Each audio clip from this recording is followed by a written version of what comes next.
Good evening and welcome to the grand final of 2018-19 season. Adelaide in South Australia. We're coming to you live from West Beach. Normally I'd say sunny West Beach.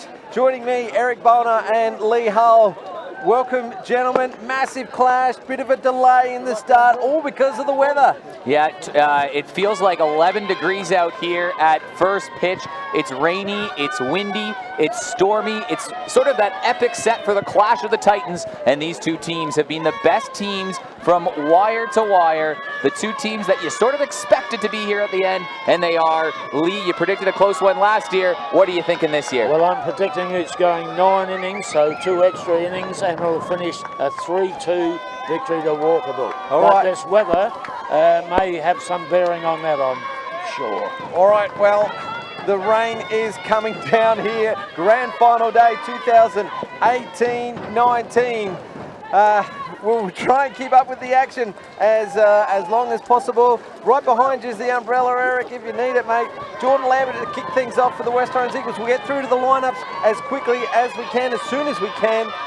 Jesse Dresick to kick things off, and this one is low for a ball. And, well, fellas, no one sort of thought this was coming, although there was forecast for some rain. We weren't expecting this.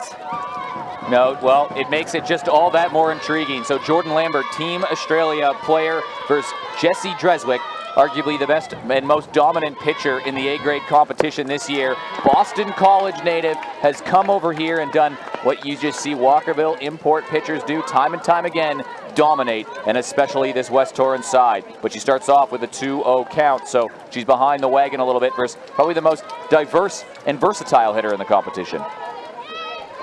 Yeah, Lambert's been leading West Torrens hitting all season long. Might get to the stats if it dries out long enough. And a first strike thrown by Jesse Dresick. Sometimes that first strike, the most important one, she's on the board. Well, let's think about this weather, guys, as well. If the ball hits the dirt at all, it's going to come up a bit dirty. If it goes in the outfield, the ball's going to be saturated. Takes one attempt. Just outside, you know that Dresick attacks the strike zone. That's the mark on her. How hard is it to lay off pitches off a pitcher like Dresick? Yeah, well, it is, Eric, and that's a fair point. But how difficult is it to pitch the ball when it's wet? The pitchers in this weather carry a little cloth in the back of their pants and try and keep it dry. But the idea is to get another match ball and keep that dry. Jordan Lambert leads off with a walk. She's the fastest player in the competition. She leads the competition in stolen bases, and it's a dangerous first batter on. Just what the Eagles would have wanted, and Coach Scott in his first season of softball, he'd be happy with a lead-off walk. Yeah, and it's experienced coach like Sue Tomlinson, Hall of Famer, of course, against Andrew Scott. Now, he knows a lot about coaching through his baseball, but the softball is different. Picard shows bunt. That goes by her, though, for a strike. She's got a runner on. What sort of plays would they be looking at right here with Jordan on? Got to move the runner around as soon as you can. Try and draw first blood, score an early run. That's hard to do against Jesse Dresick, only giving up 9 earned runs for the season. Just outside, Jordan thinking about running, but they hold her back. 1 week ago in the semifinal, the 1-2 game, Jesse Dresick put the 1, 2, and 3 batters on. It was bases loaded, and she was perfect. From then for about 4 or 5 innings after that, she got out of the jam, and that's why they won. Here they're showing bunt once again. That's tipped foul. That takes away the bunt play with 2 strikes on the board. Yeah, the problem I have with this bunt play is it's a little bit too fancy, a little bit too risky. Instead of just getting around early and doing the job, send Jordan up to second, be a run scoring position, instead of just trying. Everybody on this field knows she's going to bunt. I say give her a chance to steal with a slightly wet ball. You never know what's going to happen. 1-2 count for Faith Picard and a runner on, and she swings through that. And Jesse Dresick has her first victim of the day, and that's a common thing you see. Although it's wet, the ball will probably be slippery. Her hand will be cold and wet as well. She's still coming in, 109. So she's humming them in still. We saw her max out last Saturday at about 112. Guys, I've got to say, Lambert's got to steal here, get into scoring position. Lana Kaesler, someone that can drive her around, and she hits this over towards first. It's a slow roller, picked up and thrown to Karen Dale. There's 2 outs, but a runner is in scoring position. Is that job done? Not yet, it's not. Sophie Hoyle up to bat, and although she had the walk-off single on Wednesday night against Sturt to make the grand final, still got to get bat on ball against Dressick. Yeah, well, it's a simple game, isn't it? You put the ball on the deck, which Lana did with a hit, and it moves her into the scoring position. Any ball that lands outfield, Lambert will score here. Sophie Hoyle came over from Glenelg last year. She's hitting in the 4-hole, and they brought her over for these sorts of moments. She had the walk-off single to send the Eagles to the grand final, and she can open the scoring right here. This is what they have Sophie Hoyle for. It's an 0-1 count. Just outside. Got no notes, got no pen. I can't, it's Lee, you can't score the game here at the moment when we're all wet, and so it's going to be tough to come up with some topics of conversation here. But the big one is here is Sophie Hoyle, as you said, Eric, brought into this team to bring runners in. Perfect opportunity now. And she's behind 2-1. How cautious would a pitcher like Jessie Dreswick be with someone like Sophie Hoyle, knowing the pedigree she has? Well, Jessie was here Wednesday night and saw Sophie's hit, so she knows what to expect. She puts it in the hitting zone, it'll go. Well, that ball was probably about on the letters as well, so it's probably a little higher than what we'd normally see Sophie Hoyle get to, but her hands got through the ball and it was an absolute line drive that rifled into the fence. There was no defense against it, it was just a great shot. It's a 3-0 count. Dreswick needs a pitch here. It's called a strike. Sophie Hoyle was on her way to first. 3-1. On the way to first without a ticket. We've got grandstands clamoring, the dugouts thumping. Sophie Hoyle with a chance to put the Eagles on the board. What's more important, Eric, the scoreboard is working. We got 2 runners on, and Kelsey Nucky comes up to bat, hitting 293 this season, James, and you are a big fan of the hitting that Kelsey Nucky can do. With runners in scoring position as well, this young lady probably had a bit quieter season than what a lot of people might probably think, but she's still amongst the top few hitters for the West Torrens Eagles, and that puts her in the top few hitters, or at least dozen or so hitters in the competition. Dreswick battling the strike zone just a little bit here. It's the grand final. Eric Bolnar with the 2 biggest gurus of softball in the state, Lee Hull and James Harris. We hope you enjoy the action here. Kelsey Nucky trying to put the Eagles on the board. It's a strike, and a big one at that, making the count 1-1. It is a big strike. Eric, Jessie Dreswick's, the 2 runners who've got on so far this game have both been from walks. 113 innings pitched. She's only allowed 18 walks. A 2 in 1 inning is massive. It speaks for itself, those stats, James. Swings through that. Uncharacteristic from Dreswick, but she did put the first 3 on, including a couple walks last week as well too, and got out of it. She just got to ease into the game and get through inning number 1. This is the time that West Torrens have to pounce, because she will settle. Ahead of the count now. Nucky swings at that one. It's chopped foul. How aggressive are the base runners in this situation? This is a grand final, Eric. You're not holding anything back, and I'd really like to see more aggression from the West Torrens runners to put that little bit of pressure, maybe on Catcher Robinson, maybe on the defense, who haven't been in the game just yet. And see a double steal here would probably be a little bit unpredictable, but then again, it is 1 ball, 2 strikes. You never know, the Walkerville defense might even give them the base.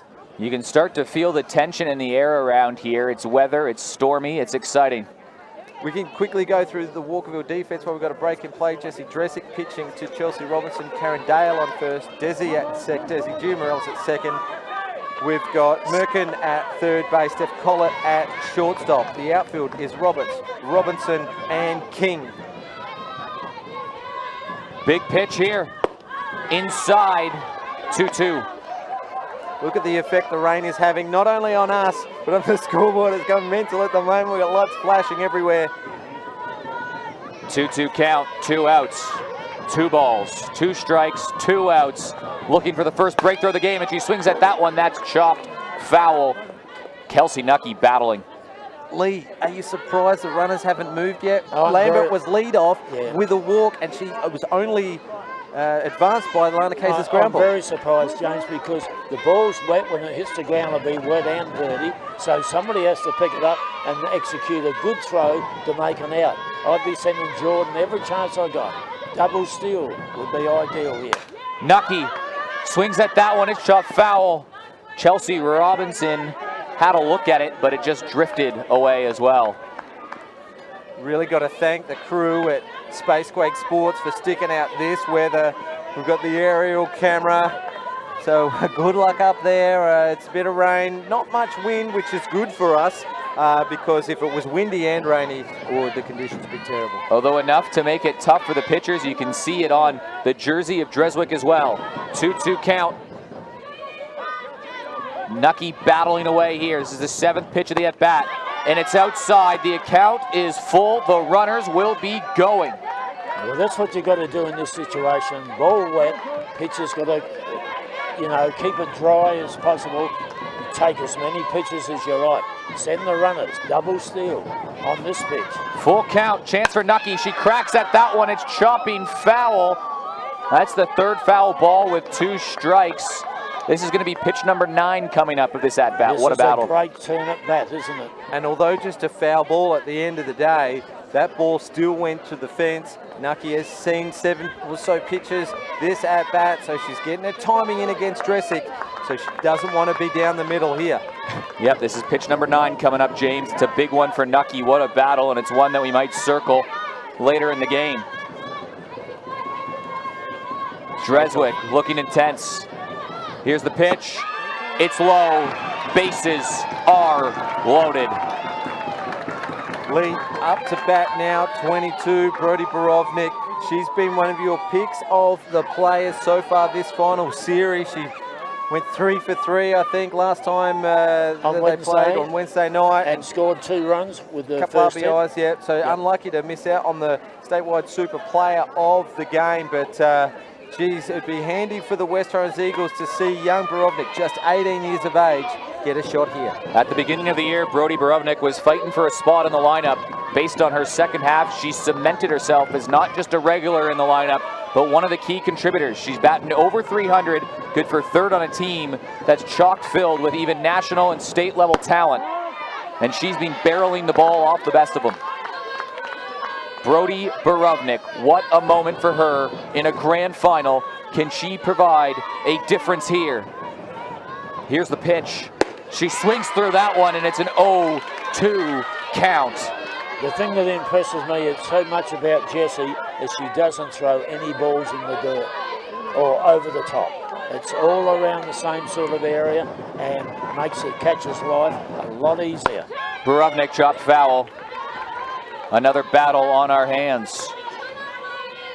James, what's led to the big development in the step forward in Borovnik's game? Getting the opportunity. I think she's played every game this year, Lee. Yep. Correct me if I'm wrong. And being there just around the experience of that all-star lineup that they've got at West Torrens, it's got to be helping her game out week in, week out. And Borovnik just stays alive. That one had some heat on it, and it just chopped foul. Just staying alive. You can see on the screen the rain coming down a little bit harder now too. Lee was right on the money. Jessie Dreswick on the season, 0 wild pitches, none. Yeah, that tells the story in itself, doesn't it? What does that say about the catcher as well too? Yeah, that's right. Terrific partnership that they've got. Chelsea Robinson is one of the stars of the competition. Here we go, Borovnik battling away. She's chopped off 2 fouls with 2 strikes, just trying to get herself in the at-bat. The bases loaded, tension high, grand final, 1st inning. And it's a strikeout.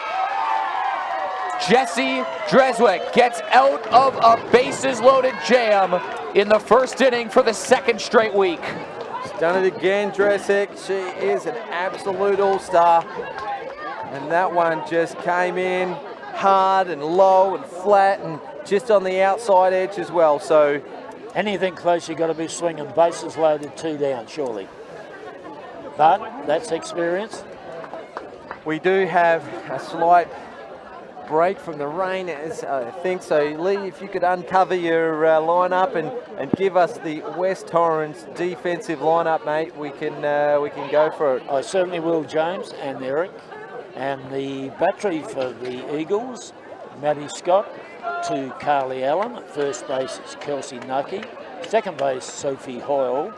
Third base is held by Lana Kaesler, and at shortstop it's Jordan Lambert. And the outfield from left to right, Faith Pickard, on what a great game she had in the outfield the other day. Had about 7 plays out there on Wednesday.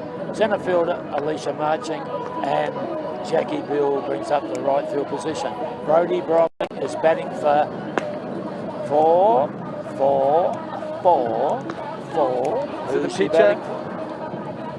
I haven't even got it down. The catcher. Catcher, that's right, for Carly. I'm so surprised again because Carly also did not bat on Wednesday, but that's decisions coaches make, and they obviously make it for a reason. Thanks, Lee, for that lineup. As you can tell, we are not reading off our notes. We've done plenty of preparation, but you cannot prepare for Mother Nature. Although the forecast suggested some rain early, it was suggested that it might blow over, but not the case. The rain has picked up yet again. Well, James, I got a question for you. You're talking about us not being able to prepare for the rain like this. What about the players in the game? What would they be going through in your experience as a player at such a high level? Well, I can't remember them playing in this weather all season, so there's not much you can do to prepare, because I would say that if there was any drops of rain around training nights, you probably wouldn't do it.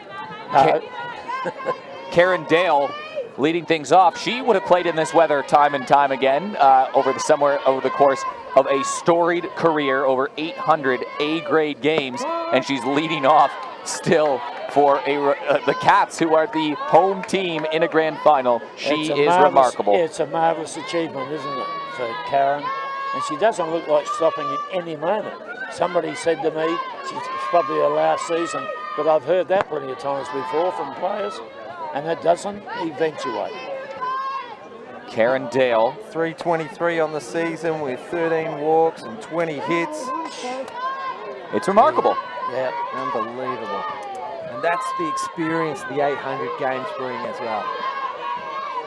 And what a nice, we'll watch the pitch here. She watches this go for a strike.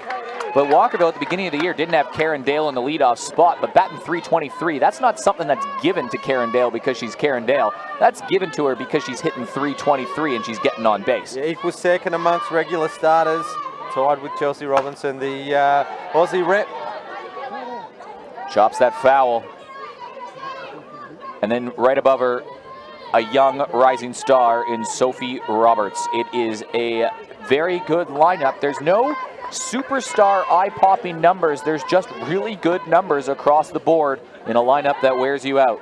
Solid team contributions, 1 through 9. We sing the praises often of Michaela Robinson. She's batting 9, guys. I haven't even seen the lineup card yet. Michaela Robinson's batting 9. Right after Kathy Rowe and Ash Merkin. She swings at this one. It's chopped over to short. Lambert to first. Dale tries to hustle it out, but that's the first aside and an important out for young Maddie Scott. Did you see the experience of Dale? Let's just get the ball into play. Lambert was just on the heels probably a little bit, just a little bit of doubt coming into the head. Is the ball going to be muddy? Is the ball going to be wet? Am I going to get a bad bounce? Do I have to throw it straight? She had so much time to think about it. If we see more balls like that into play, we're going to see more base runners. Sophie King was the MVP of the grand final last year. She had a fantastic game in that thriller, and we'll talk about that game a little later on and what's a grand final rematch from last year. Maddie Scott pitched in that game, and she pitched very well. Well, it was an epic game, wasn't it? We saw West Torrens Eagles take the lead, and then you saw Walkerville come back, and then West Torrens went out and ahead in the 7th, or the 6th, and then they extended the lead in the 7th, only to see the Cats come back at the death and then win it in the tiebreaker. And a big strike, and Sophie King can't believe it, but she's retired on strikes. And Maddie Scott, who's not a strikeout pitcher, she's more of a ground ball pitcher, gets her first strikeout of the game. Early outs is so important here for Maddie Scott. Yeah, one of the biggest talking points that probably would have been spoken about before the game would have been Steph Trzynski. Is she going to start? When's she going to come in if she doesn't? Desi Gia Morales steps into the plate, and she's another fantastic player on this team. She just gets on base. That's what she's done her whole career. And she did it in the grand final last year, and she'll look to do it again. She swings at that one, has a good crack. That's chopped foul. Well, I'm thinking, guys, with the weather conditions like they are, West Torrens outfield are very, very deep for this batter. I think the weather conditions will prevent you from hitting the ball over the fence tonight. And Lee, that's a great point, because especially in grand finals, everything's just magnified that little bit. You leave the bases stranded. In the first inning, for instance, with bases loaded, that's going to be circled back to it. But if you can respond as well with a clean 1-2-3 inning like Maddie Scott's going to do, that could be a big inning here, or trying to do. And when the bat contacts the wet ball, that makes everything wet then. So that's what I base that on. And Maddie Scott just finding the edges. She's pitching very well so far. Sorry. No, go for it. The Eagles fielders, they're not going to catch anything that deep. They won't go that deep. Pitch again, that drips down low. Carly Allen lets that slip away. Everything just a little bit slippier, a little bit darker, a little bit gloomier, a little bit hazier. You can see in that shot right there, it's just not the same as it would have been last weekend when it was 27 degrees. Oh, rain coming everywhere. It's Well, down my back. Our state has been desperate for rain, but this sport isn't as desperate.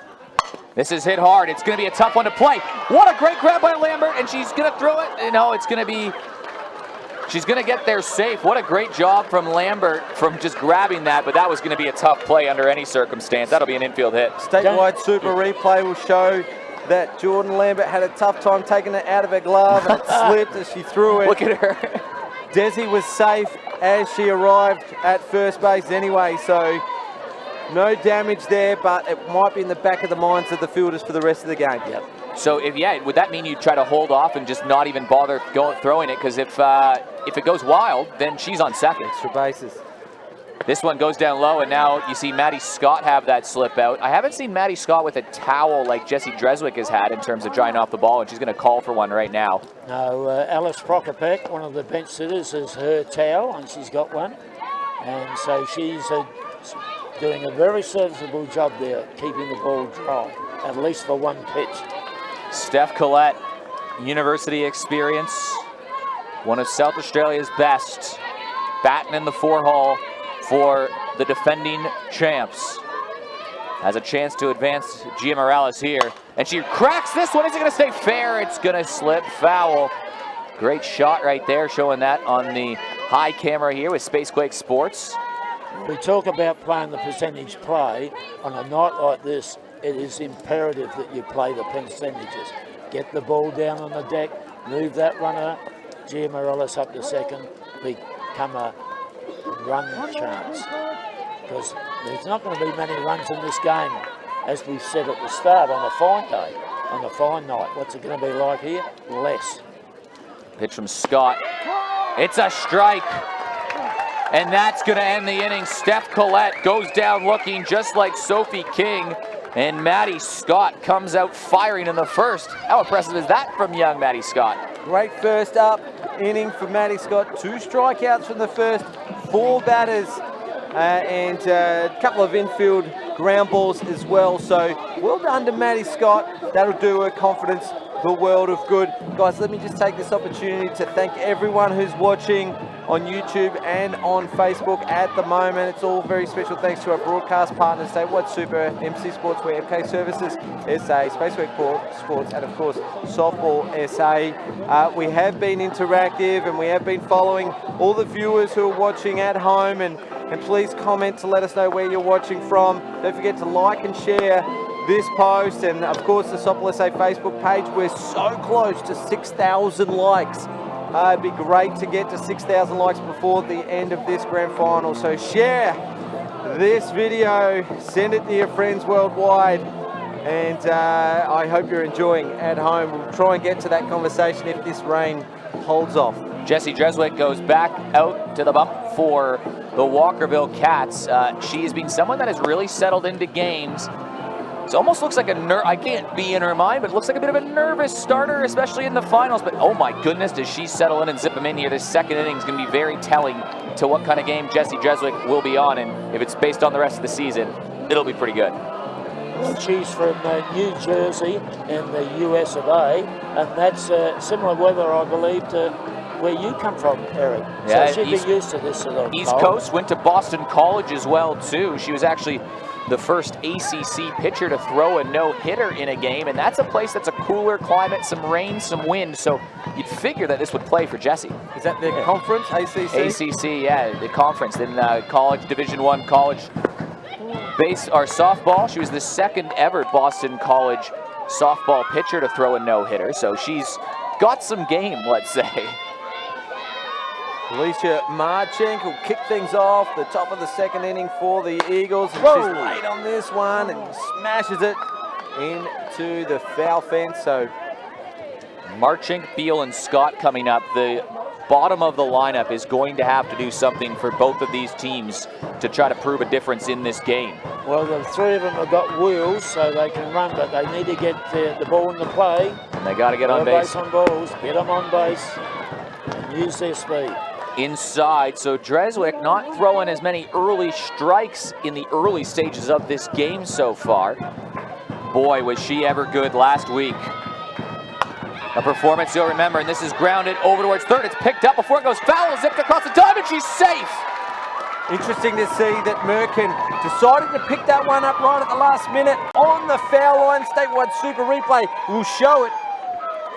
It was going out, I think, James. That would have been foul. Yeah, but hindsight. And we just talked about the bottom of the lineup needing to do some damage, and they've got the leadoff runner from putting the ball in play. Lee and James, you both talked about that, how on a night like this, you put the ball in play and good things should happen. It's going to be harder, everything. Yeah, I'm thinking Jackie's got to just get around early. Don't worry about the running, just get the ball down, put Alicia up the second. Runner's got protection with the left-handed batter. I'd be sending her, testing the arm of the catcher. Bunted, and it was. We've seen some diving plays in foul territory this year. That was no way a given foul ball. James, would take us through as a softball player. Those how long do you really have to make a decision on a slow rolling ball down the line? What's going through your mind as a player in that time? If you're attacking the ball, you've probably got that split second extra, as we see Beal having another go at that one, trying to get that bunt down, but it was on the outside and perhaps a little higher, so out of her reach. But if you're back on your heels, Eric, you've got one decision to make. Do I throw it or I don't? That's it. And she struck out trying to bunt. Well, I repeat what I said before, guys, that you just need to not be fancy, put the ball on the deck, get that runner up there, move her on another base. Maddie Scott, this will probably be the last we see of Maddie Scott for a little, not too long of a time, but she is going off to university, so she certainly won't be playing the full season for the next couple years in the A-grade competition. First year as a full-time starter last year, got them to the grand final. They lost in extras. Second year, sub-2 ERA, they're in the grand final. What a start to her career she's had.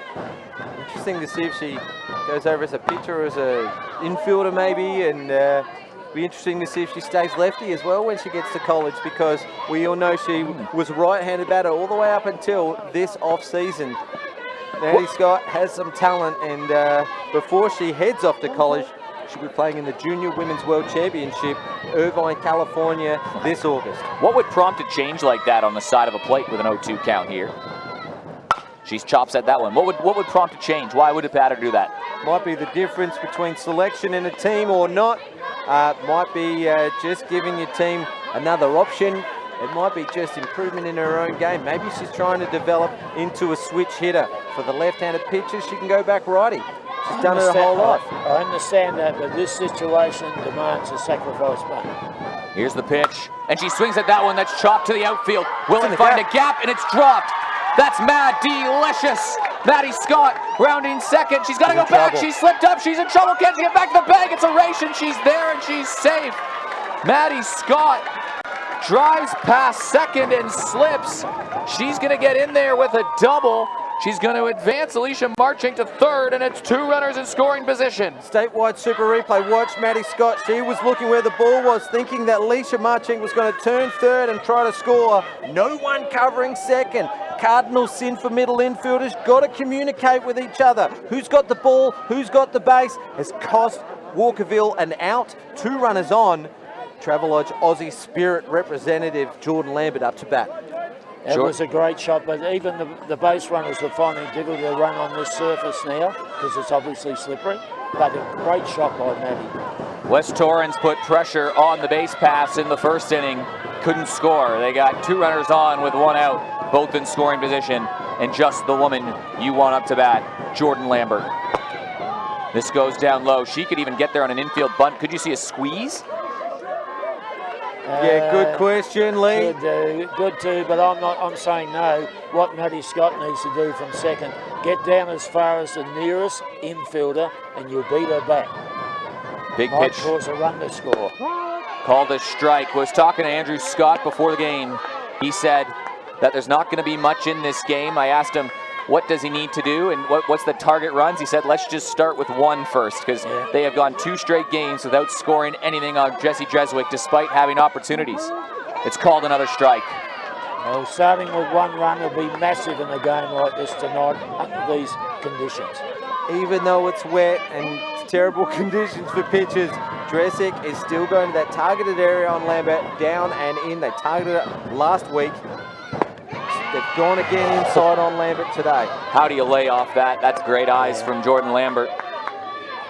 She's a competitive player. That one was on the letters, a little too high, particularly when so far from what we see from Macaulay, perhaps it's a little lower zone than normal.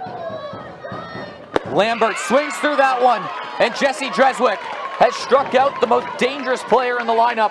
It's 2 outs.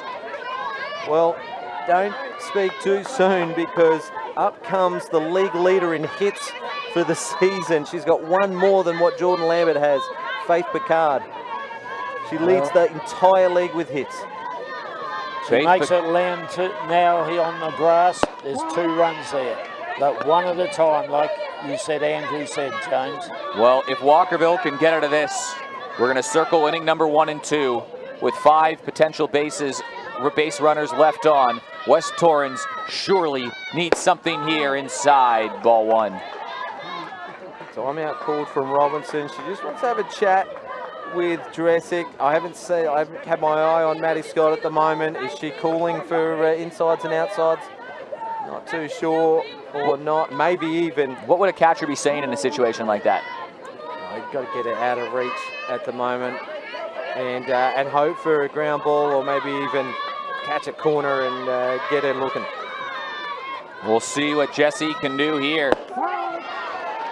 Well, they're framing him up. 2 strikes, 2 runners on and 2 out. West Torrens have left runs on the board early in this one. Will they leave more, or will they strike first? Well, last year's grand final, there was a lot of runners left on. She swings at that one right to Dreswick, and they've got out of it.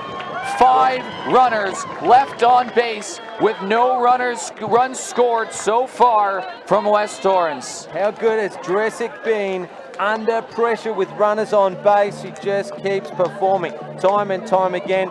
Like I said earlier in the game, only 9 earned runs on the season, and that comes from leaving your runners on base. She's ice cold out there, not feeling any pressure, even with runners on base, even in the grand final, even in the rain. Yeah, quality player. Pressure affects everybody differently. What kind of pressure is it for Jessie? There's a lot of pressure on her. I'll put it that way for Jessie Dreswick. She's an import pitcher. She's brought over here to play in these sorts of games. And she now, for the 2nd straight week, is showing she's up to the task, just like she has been all season long. Sophie Roberts, Chelsea Robinson, Ash Merkin due up. With Chelsea Roberts coming up to bat. Lee, I know you're a huge Sophie Roberts fan, rather. I am, and I still think she'll probably hit the ball hard on this. Yeah, Sophie Roberts was one of the players of the final last year. She came up with the goods just when it was needed, and someone who's not here this year, who was another key performer for the Walkerville Cats, was state under-23 representative Bianca Ramsey. And so without her partner in crime, Sophie Roberts will be looking to do some damage with her first turn at bat. Well, Sophie Roberts, big difference maker. She was my pick last year for the player of the game. The umpires do decide, and Sophie King was a well-deserved winner last year. There was a few players, but Sophie Roberts had a few clutch hits last year. As a young player, she's a cricketer as well, too, and she cracks this one. This is right over the right field, and it's caught. Jackie Beal. Great catch taken out at right field, statewide super replay. What a terrific camera angle. Let's watch Roberts push this ball opposite field like a laser beam. Bang! She gets all of 4 seams. And great catch, shoestring for Jackie Beal. Two terrific things by both the girls, wasn't it then? Sophie, we thought she'd hit the ball hard. She did, but Jackie Beal was up to the task. Chelsea Robinson looks dialed in. She steps up with 1 out. Getting that first out so key for a young pitcher, isn't it?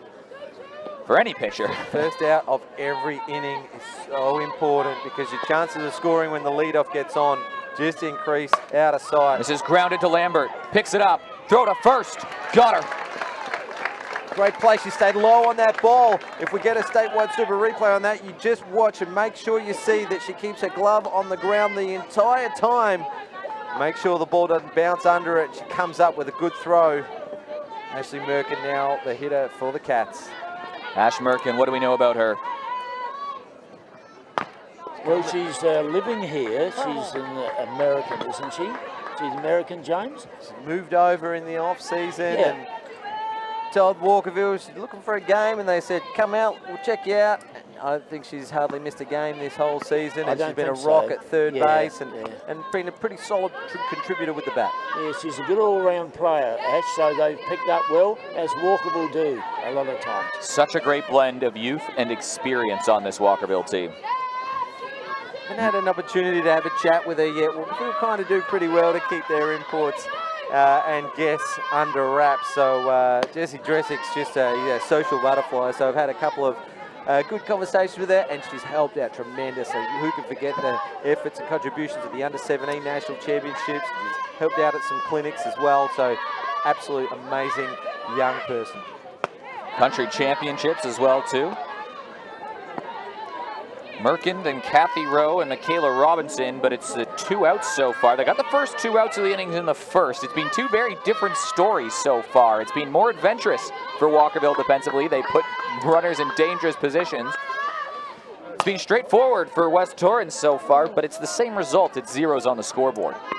Yes, the on-deck batter, Kathy Rowe, it's interesting. She's come as a DP.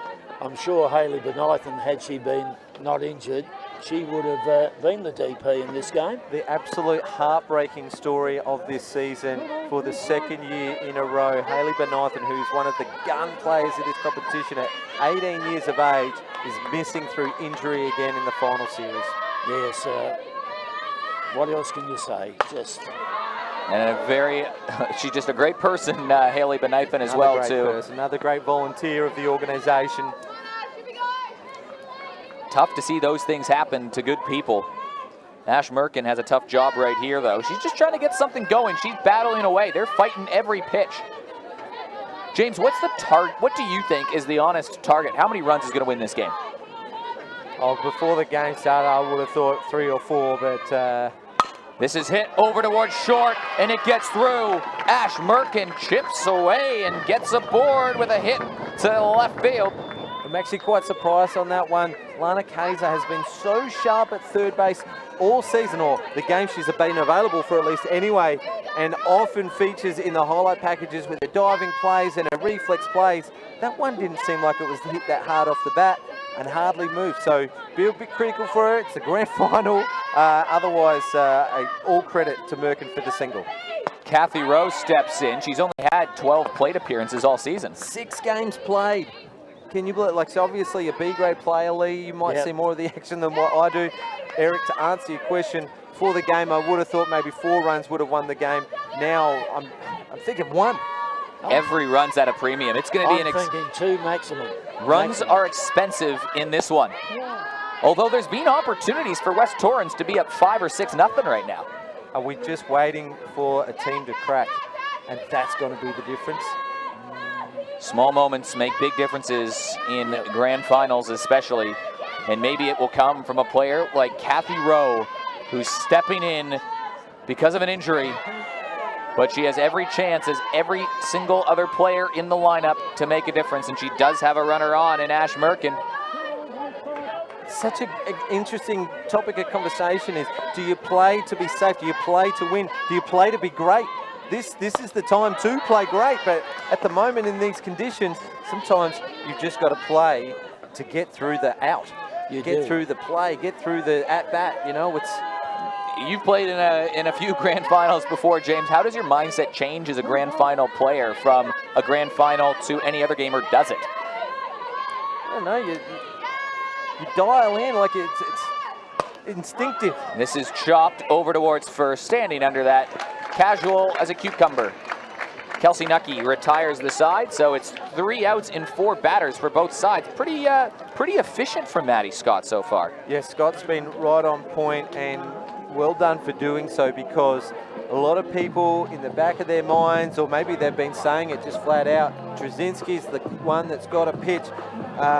Who's got the stats? Let's try and see if we can find some stats of Steph Trzynski. She's thrown 10 innings so far on the season.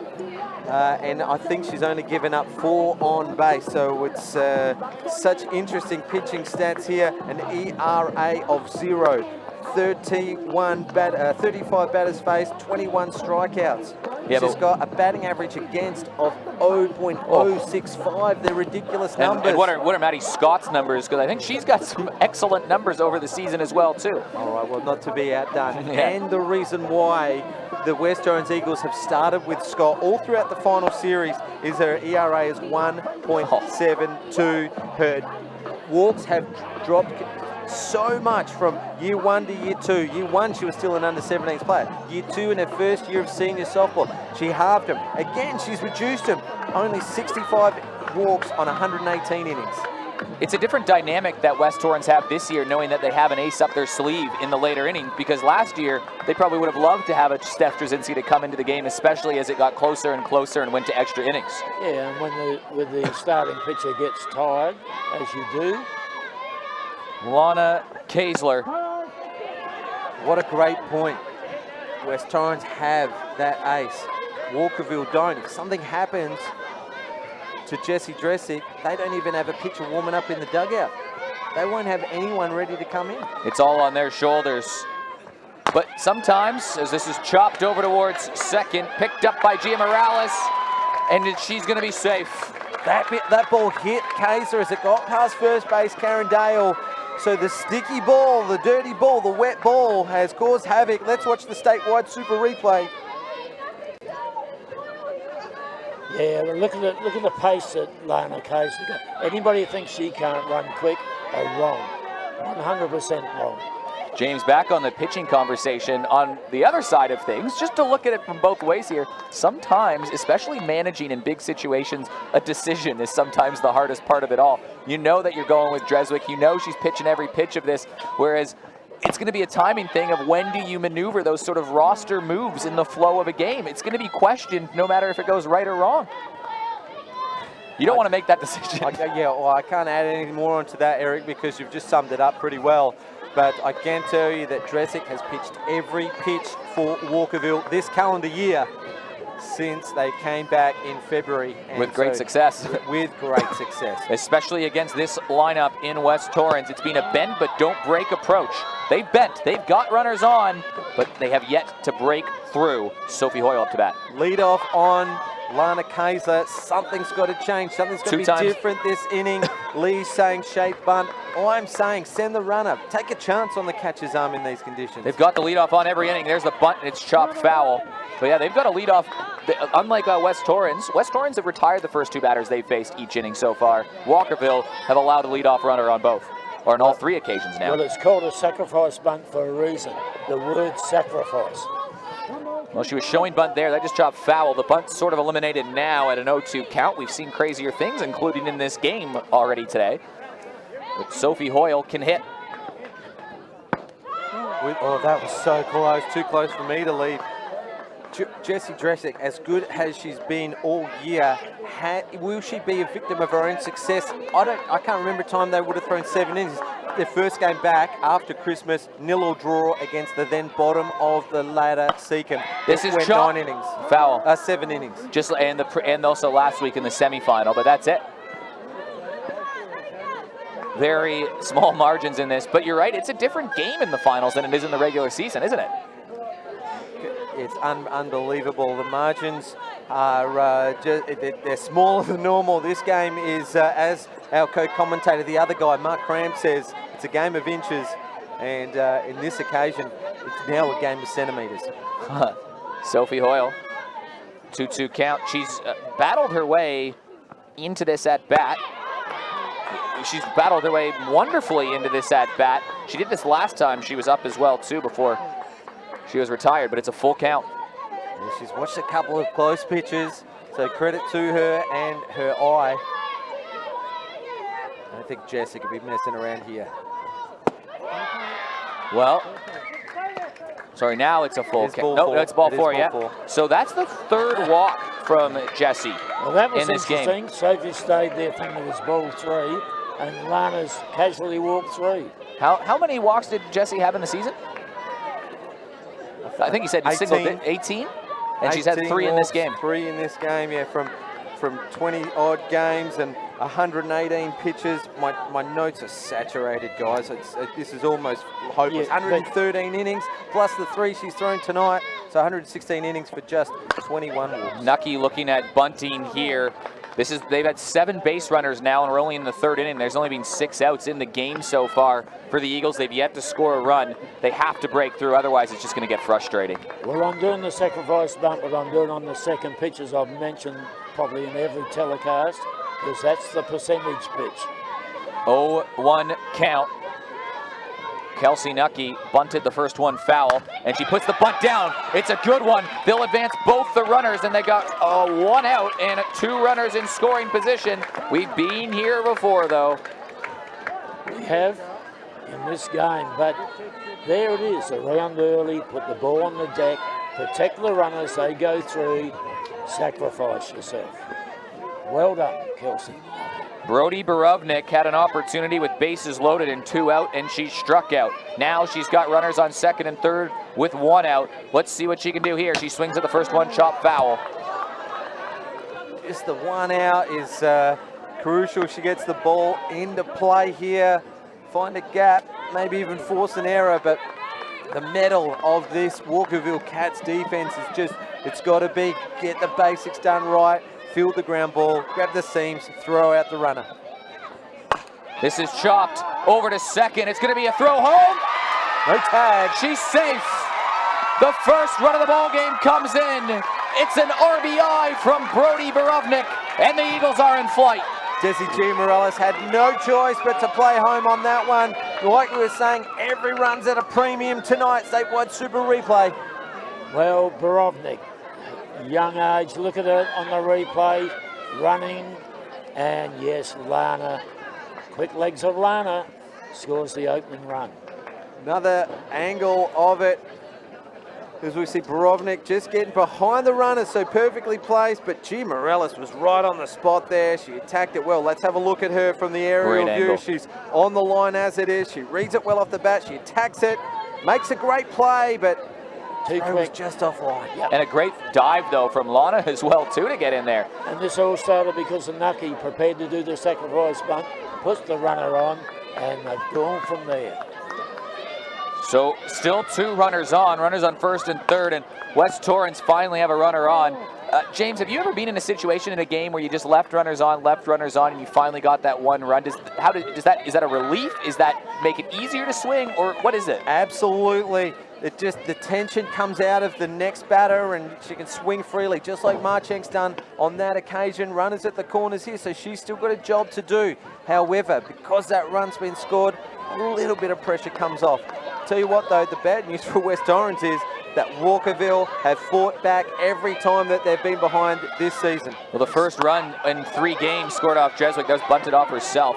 It was, she shut them out 2 games in a row. So great stuff from West Torrens to finally break through after pressuring, and then a little bit more pressuring. And it was scored on a small ball. And that was a very surprise. It was a surprise play called in, and nearly caught them unawares. Yeah, Marching laid down a pretty good bunt in the last game that they played. On this occasion, she fouled it into her own leg. 0-2 count. This is hit high in the air, and she's going to battle away here. Marching did get on the first time around. Jackie Beal is due up. Double play would be in effect, although it would be a hard one. Brody Borubnik on first, and she can run as well. And they got to protect the runner at home. Lots in play here for Jessie Dreswick. A strikeout would do the trick. And she's going to hit this hard. This is to the outfield as well, Runner's too. tagging It up. is caught. The runner is tagging. A play at the plate, and she leaps over Robinson. She's safe. No tag as she was reaching down and low for the ball. Hoyle had the presence of mind to leap over the top of it. What a great play from Hoyle, a heads-up base running as she tagged up on the fly ball from Alicia Marcheng. Good piece of hitting again, getting the ball behind the runners. Keep your eye on the play at the plate. Dressick backing up, the throw comes in. And if that ball was any higher at all, Robinson might have had a play then, but not saying there was anything wrong with the throw. It was just that Sophie Hoyle got on her bike and scored the run. Well, they're marching along the Eagles at the moment, aren't they? And they don't look like stopping at this very stage. Great catch from Sophie King. Got the ball in quick as a flash as well. And Hoyle just got her fingertips onto the home plate. Sophie Hoyle's athletic. She jumps, she plays footy. She's a jumper. She leaped over to get the second run of the game. We might touch on Sophie Hoyle in a minute. Let's see what this pitch does. Jackie Beal up to bat here. There is a runner on first. Fouls it off. Now, Sophie Hoyle started her footy career off. She plays AFLW for the Sturt Double Blues in the women's SANFL. She started out her footy career as a fullback. As she's moved into league footy, she's moved on the ball. She's an on-baller, so her fitness is right up, her agility's right up. And it showed there, Definitely, definitely. We only used to know her as a power hitter. Now she's got some speed and agility, and she showed it. It was on showcase right there. A run scored off of a fielder's choice and off a sacrifice fly. It's a West Torrens team that's been showed the long ball and big hitting, but it's 2 selfless plays that have scored the runs. And some great athleticism as well, too. Jackie Beal still up to bat, battling away here. Dreswick trying to get out of the inning. They've scored 2. We thought the number might be around 3 or 4. The job will be tough for Walkerville. We'll see how they respond. But here's Beal, chop foul. We haven't even noticed that she's moved from the left-handed batter's box. Batting righty this turn at bat after her strikeout in the second inning it was. Second batter of the second inning. 1 ball, 2 strikes.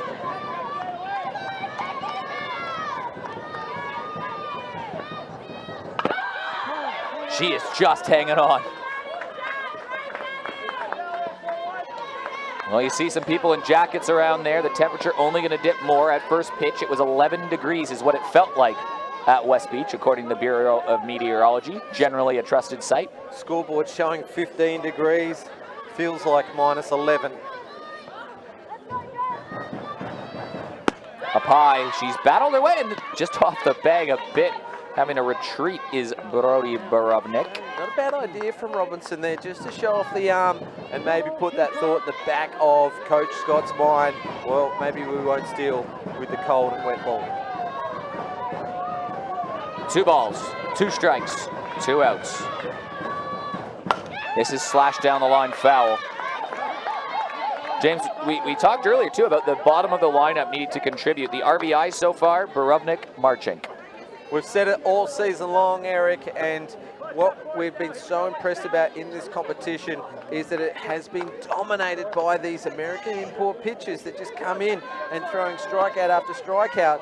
But then again, you have a look at some of the averages throughout the season, the young players as well, they just keep coming up time and time again, stepping up, putting the ball into play, scoring these runs, and each team bats through 1 through 9 now.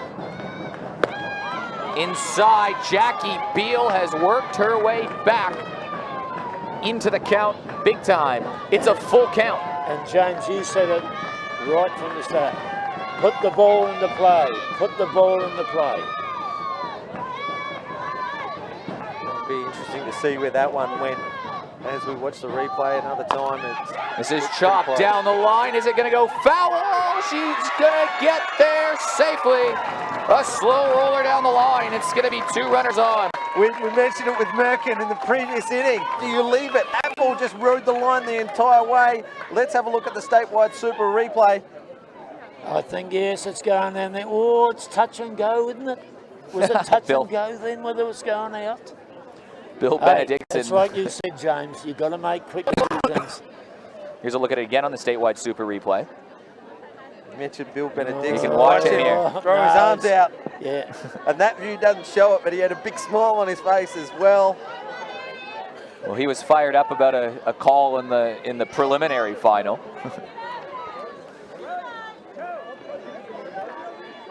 Well, it's starting to dry out here at West Beach. It might change the way the game's played just a little bit. Maddie Scott up to bat, 2 runners on. Well, she got a piece of the ball. Her first turn at bat, she got a double, and oh, it was a good piece of the ball as well, right in the alley between right field and center field. Scott trying to bust it open. Swings through that one. Field was about to run off, it looked like, but just a second strike. 5 runners left on in the first 2 innings. We've seen 2 runs cross the plate with 2 runners on base. So make it 9 runners in 3 innings for the Eagles so far, and a strikeout will end the top of the third inning. 7 stranded, but they do have 2 runs, and 2 runs sort of feels like 8 runs in this game. Yes, it certainly does, Eric. And I haven't named the umpires tonight so far. Well, we better do this, Lee. Oh, and the umpires, thanks to MK Services SA, and your tea's been brought to you by MK Services SA as well. Thank you very much. What a lovely thought. So the umpires on plate, it's Damien Baby Blue Macaulay. At first base, the great man, the Hoff, the Hall of Famer, Neville Lawrence. And at third base, it's Steve Wallace Yarrow. Some experience there, so we can't grizzle about the umpires, and why would you? Because they make decisions on what they see. Well, we've been rounding the lineup for West Torrens a few times. It feels like already in this game. We're not even through it once for Walkerville. What approach needs to change for Walkerville here in the third inning? Just keep working away, Eric. I'd still go short. I'd still play short. Because when you get a runner on, just move them around. That's what West Torrens did there. And they got the result, didn't they? They got the benefit of doing it, getting the ball in the play, like James has mentioned many times before, and you can score runs by doing so. Interesting point to pick up right here. West Torrens have been through the lineup twice already in the 3 innings. It's the bottom of the 3rd innings. Michaela Robinson's having her first turn at bat. Well, that tells you about how many base runners, doesn't it? Right there and then. Well, it'll be the 2nd time through when you see things again versus Maddie Scott. There may be an opportunity for Walkerville. That's what they'll be hoping as Michaela Robinson steps up to bat. She made a great diving catch in center field last week, and she's a very valued part of this team, isn't she? She's in the top 5 hitters for this team. She's hitting .288 for the season. She's been on base 20-odd times as well, and she's got 15 hits for the season. She just keeps popping up. What about her sister, Chelsea?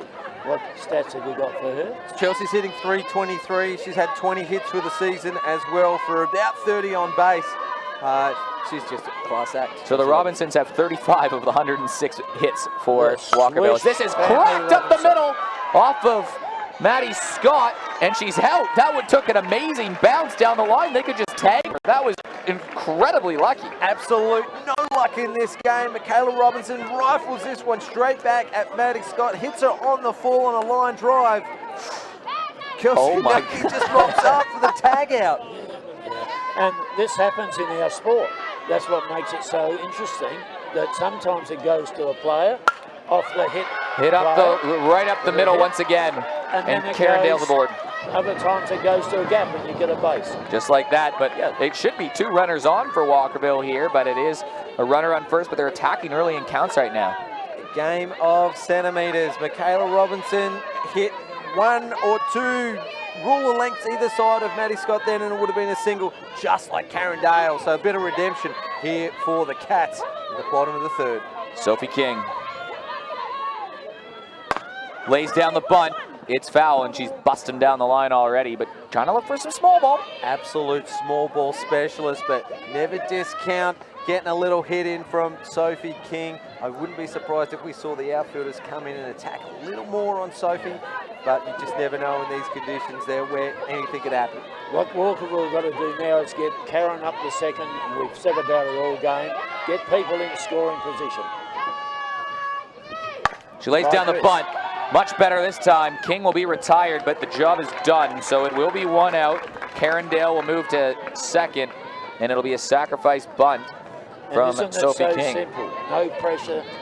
Lana had a look at the lead runner, Dale, but couldn't get her, so it might be a little different here, but this is where my opinions and my thoughts differ a little bit. With 1 out and a runner on first, I'm not bunting, because now with 2 out and a runner on second, all your eggs in this one basket. Though goes crack, and it stays fair and gets to the line.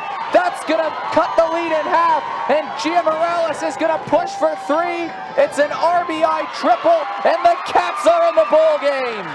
Absolute commentator's curse right there. Gia Morales comes up with a triple. However, if Sophie King had got safe, 2 runs would have scored. That's right. Desi Gia Morales. If nuts and candy nuts, isn't it, really? Well, just with 1 swing of the bat, Walkerville right back in the game. They've got a run scored and a runner on third with the 3, 4, 5 hitters due up to bat. Interesting, 2-out hitting has not been a strong point for Walkerville or for West Torrens. They haven't got a hit with 2 outs yet, West Torrens. And Walkerville on their first opportunity with 2 outs and a runner in scoring position. First pitch, it was hit to the wall. Well, they come back quickly, haven't they?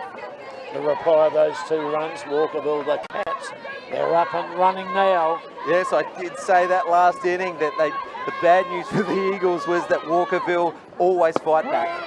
And Steph Collette, let's see if they can go 2 for 2 with 2 outs and runner in scoring position. If that was West Torrens, it'd be a 6-0, 6-1 game right now.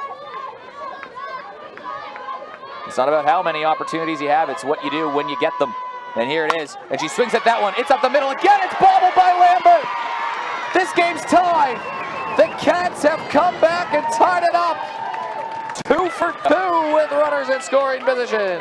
Every single batter so far this inning had done their job. Michaela Robinson rifles one up the middle. Carindale gets one up on the middle. Sophie King lays down a perfect bunt. Gia Morales hits a line drive to the fence. Steph Collett, RBI single. Walkerville Cats have tied up the game.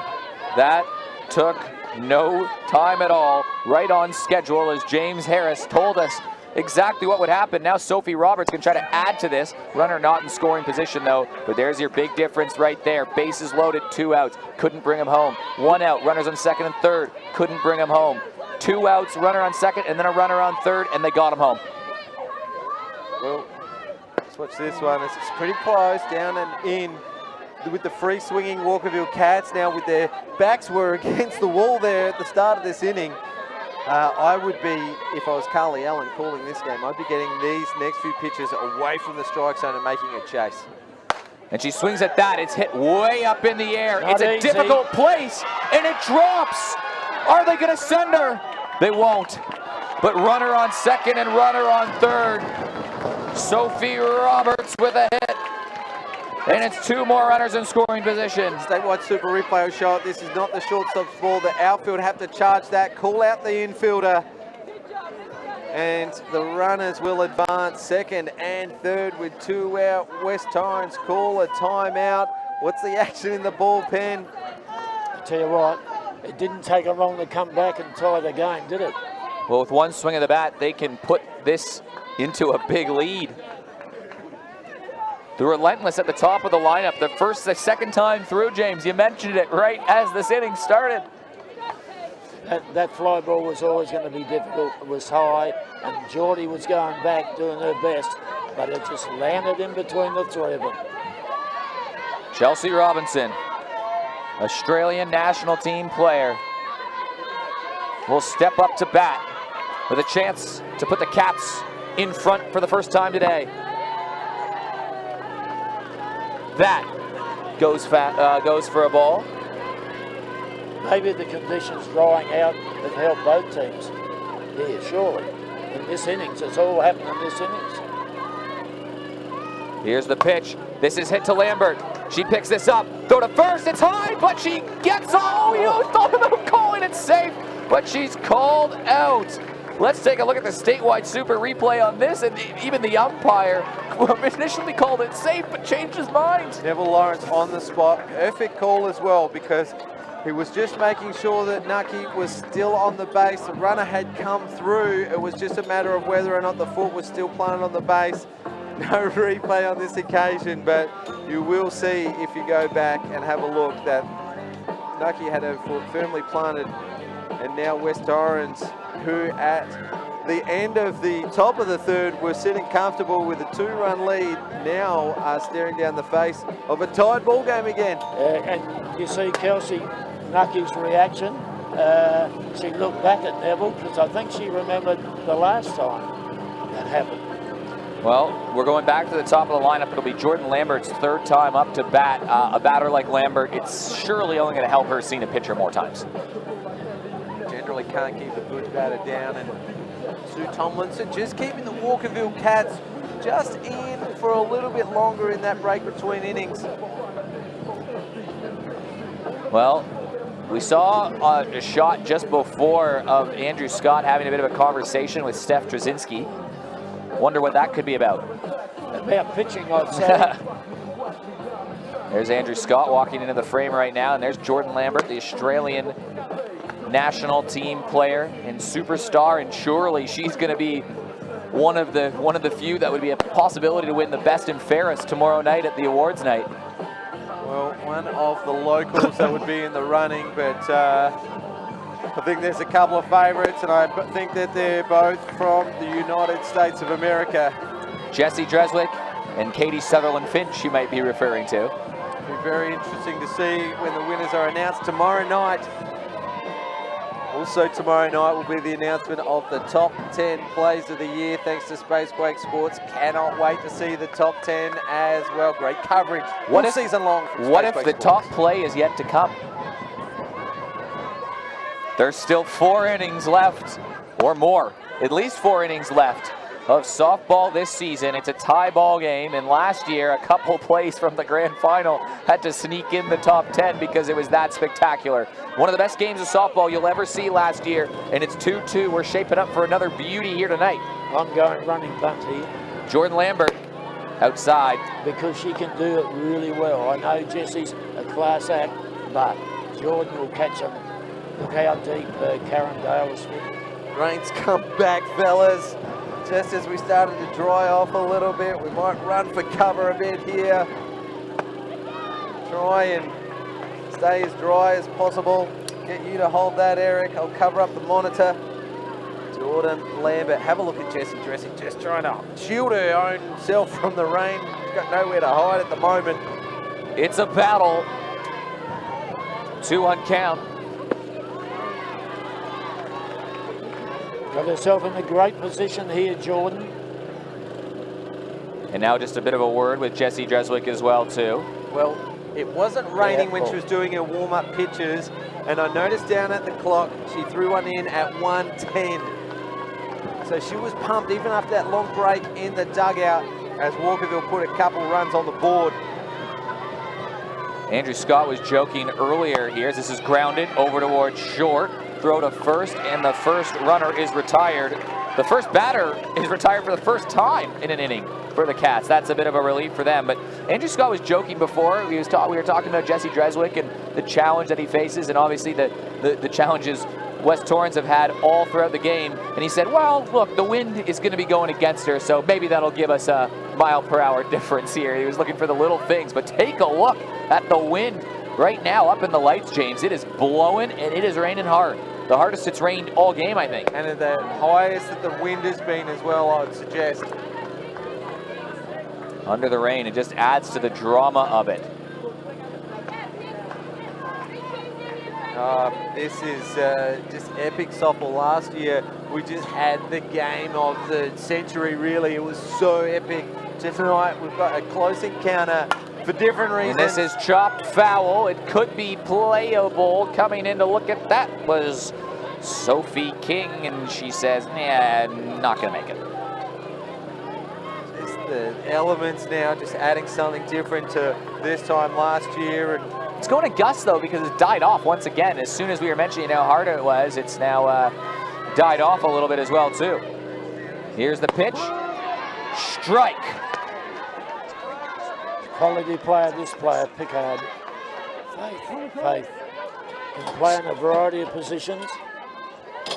Certainly thank everybody for tuning in here. Thanks to Spacequake Sports and Statewide Super for bringing us all the action on the Softball SA Facebook page. Remember, like and share and comment. Let's get those listeners up, James. What are we up to now? I've only got the Facebook stats here at about 185 viewing at the moment. Dave Muggleton, our trusty producer, has taken off from his position. I can't even see him. This is chop foul, battling with the elements as well, too, with a broadcast in the rain. They've done a great job all season long, this team at Spacequake Sports. Yeah, he'll let us know the YouTube numbers as well, but just unbelievable action as we can see the players are giving it all. Well, David Muggleton's doing it as well. He's going to set up a camera in the grandstand because the aerial shots just get blown to pieces out there. And safety first, of course, from the camera operator. So thank you to the Spacequake Sports crew for sticking this one out. Full count. Battling away here. She was behind early, Faith Pickard. She's got numbers to back up how hard of a batter she is. 343 average. She swings at that, chops it foul. That's exceptional. 9 walks, and she's got the second most stolen bases on this team as well, which, you know, some might say that it's predictable because Jordan Lambert's the go-to base runner in this team, but Faith Pickard gets that job done as well, so maybe even a little unheralded in this superstar West Torrens lineup. Morena's stopped. 3-2 count, 1 out, battling away here in the 4th inning. She chops this one foul. This is going to be about the 7th or 8th pitch of the at-bat here. Shows the difference in a game. This game started at 7 p.m. local time. We're now approaching 8:10. We've been playing for an hour and 10 minutes. We're only in the top of the 4th inning. We'd be talking about nearing the end of the game right now if this was a regular season game, but we still have 4 more innings to play, and we'll just play until it's over. She cracks at this one to Dreswick. Scoops that up. Throw to first. This is looking more like a simple inning here. Well, Walkerville Cats really struggled in the first 3 innings to retire the batters, and on this occasion, with batters 1 and 2, on their 3rd time around in the lineup, they've retired them in order. So Lana Kaiser now. Yeah, well, it's going to go down the wire, isn't it? And none of us thought it wouldn't. Foul ball from Lana Kaiser, and it's so key every out now, isn't it? Like we're on edge because we want to see good action, but at the same time we want to see runs scored as well. So we're on the side of runs being scored. Just watches that one down and low, and she's had a couple of low strikes called on her in the final series so far. So maybe she needs to be a bit more aggressive on the low pitches. Yeah.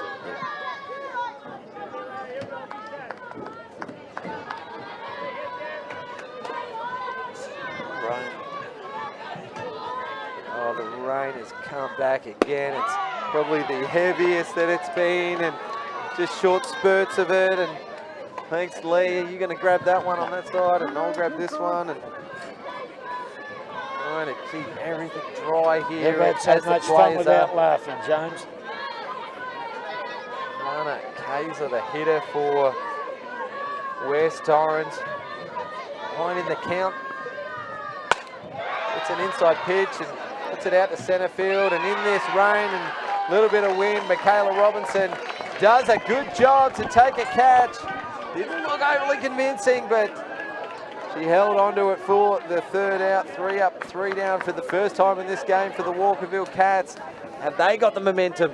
It was a weird 3 up, 3 down, though, James, because they sort of battled through that. The elements, and it's not like these at-bats were short. They weren't swinging early in counts.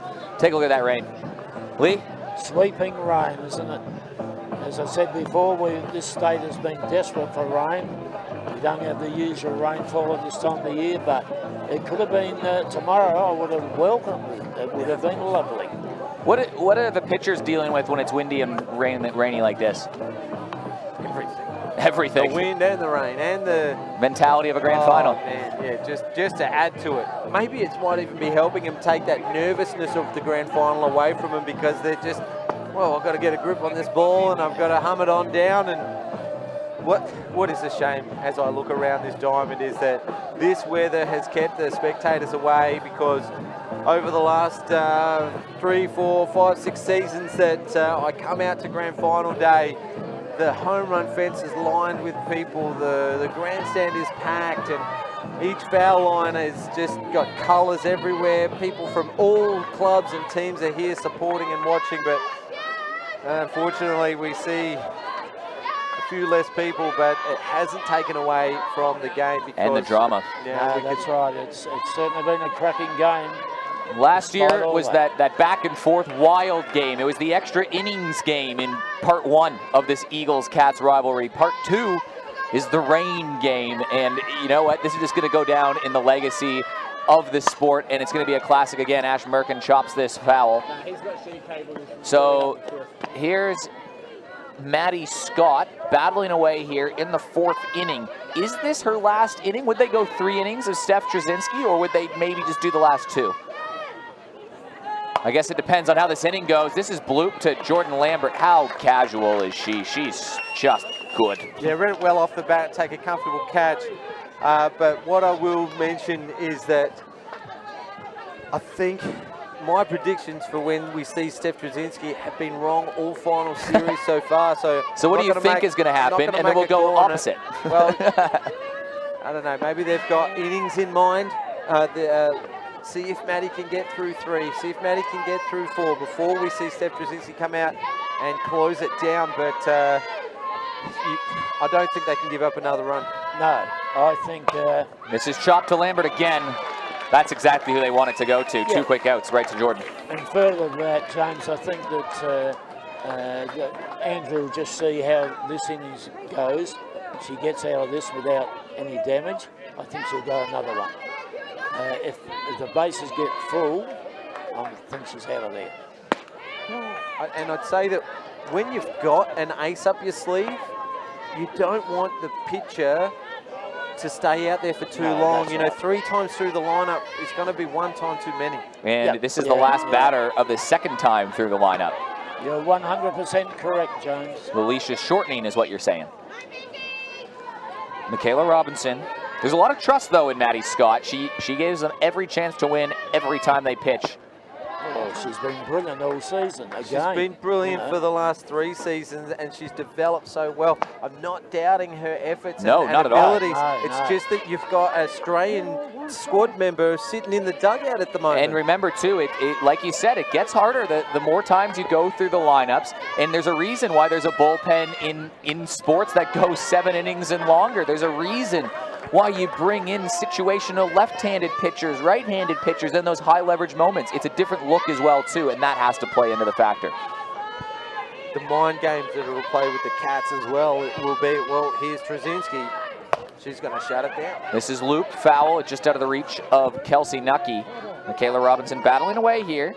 She was unlucky in her first at-bat, if you remember, was lined right back off Maddie Scott, right to Kelsey Nucky down the first base line. Unbelievable luck. Well, almost got the ball rolling for the Cats as well. Although she was out, the rest of the lineup saw her get that piece of the ball, gave them the confidence to put 2 runs on the board. And this is hit right up the middle again. Marchink retreating. She's not going to get there. It's going to be a hit from Michaela Robinson, who will step in with a 2-out double. Great shot, Michaela Robinson. Couple of bounces and into the fence. We saw in last year's grand final that she featured, and she does so again. The cream is rising here as Michaela Robinson, stand-up double, runner in scoring position for the top of the order. Well, I'm thinking here that if Karen gets on in this turn at bat, then Steph will be out. That'll bring Steph out, I think. It was their 2-out hitting that did it in the last inning for Walkerville. Karen Dale had a hit and scored in that inning. Can they do it again with 2 outs and a runner in scoring position? The ageless Karen Dale to the plate. And the difficult person to pitch to too, because she's got the experience, she's got the eye, and she can hit the ball, as we've seen. Outside and just a little bit high. I'm telling you, in my opinion, Karen gets on, Steph comes out. Pitch. Well, the first pitch was down the middle, but since then, Alan set up outside and they're not going anywhere near her. That is 3 deliberate pitches outside the zone. I'm telling you now, they weren't missing spots, they deliberately on the outside and high.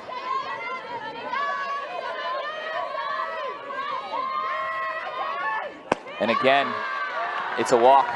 But it brings in a very experienced player, big-time player in Sophie King. Sophie, here we go, here we go. Sophie King had the bunt, and now Andrew Scott is coming out for a chat. Is this the end of Maddie Scott? I'm thinking yes. Well, it's actually I not may be wrong. It is. It is. A shake of the hand. You could give her a hug, Andrew. She's your daughter. What a great game from Maddie Scott. What a great season from Maddie Scott.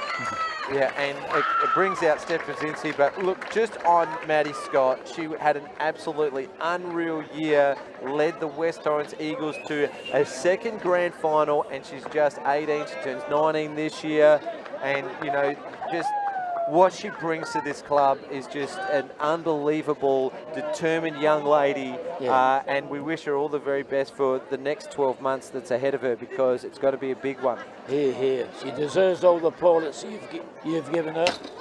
Now, I want to go back to what we just saw, is that although the first one went down the middle, like I said, the next 4 pitches all missed. I saw after that first pitch down the middle, Maddie Scott looked up at the first base dugout, something was said, the next 4 pitches, all high, all outside, and Karen Dale didn't have to take the bat off her shoulder. What's happened is that they intentionally walked her without putting her on, which they could have done, to put the force on, and then bring in Steph Drzezinski, so she can come in and blow the rest of the team away. That will be the plan. That's why I mentioned it, because I thought that will be the ideal scenario to bring her in. And Steph Drzezinski has yet to allow a run this season. It's been limited action, just 10 1/3 innings so far. She was hurt recovering from injury, worked her way back in the lineup late in the season for this exact moment right here. She's got to close out the last 3 1/3 innings of Walkerville batters that she will have to face. And it's a 2-2 game, and it's been no bigger moment than coming in with 2 outs, runner on second, and the very crafty Sophie King coming to bat. If you're just joining us, it's a good time to join us. It's a high leverage moment.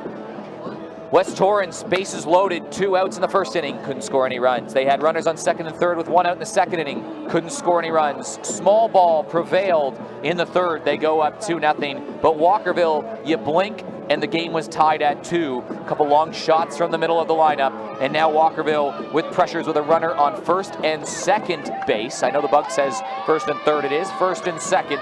And Sophie King, who was the MVP of the grand final last year, can try to put a tick to that box again this year. And the on-deck batter is Desi Giamarellis, and she's a big game player as well. She's already had a triple with an RBI today. Sophie King, though, had the sacrifice bunt, which put the runner in scoring position in the last inning, and this one goes high. First pitch for Steph Drzezinski. Very methodical Steph Drzezinski. You'll see the same routine before every pitch. You'll see the exhale, you'll see the pitch, and we'll see what she can do here.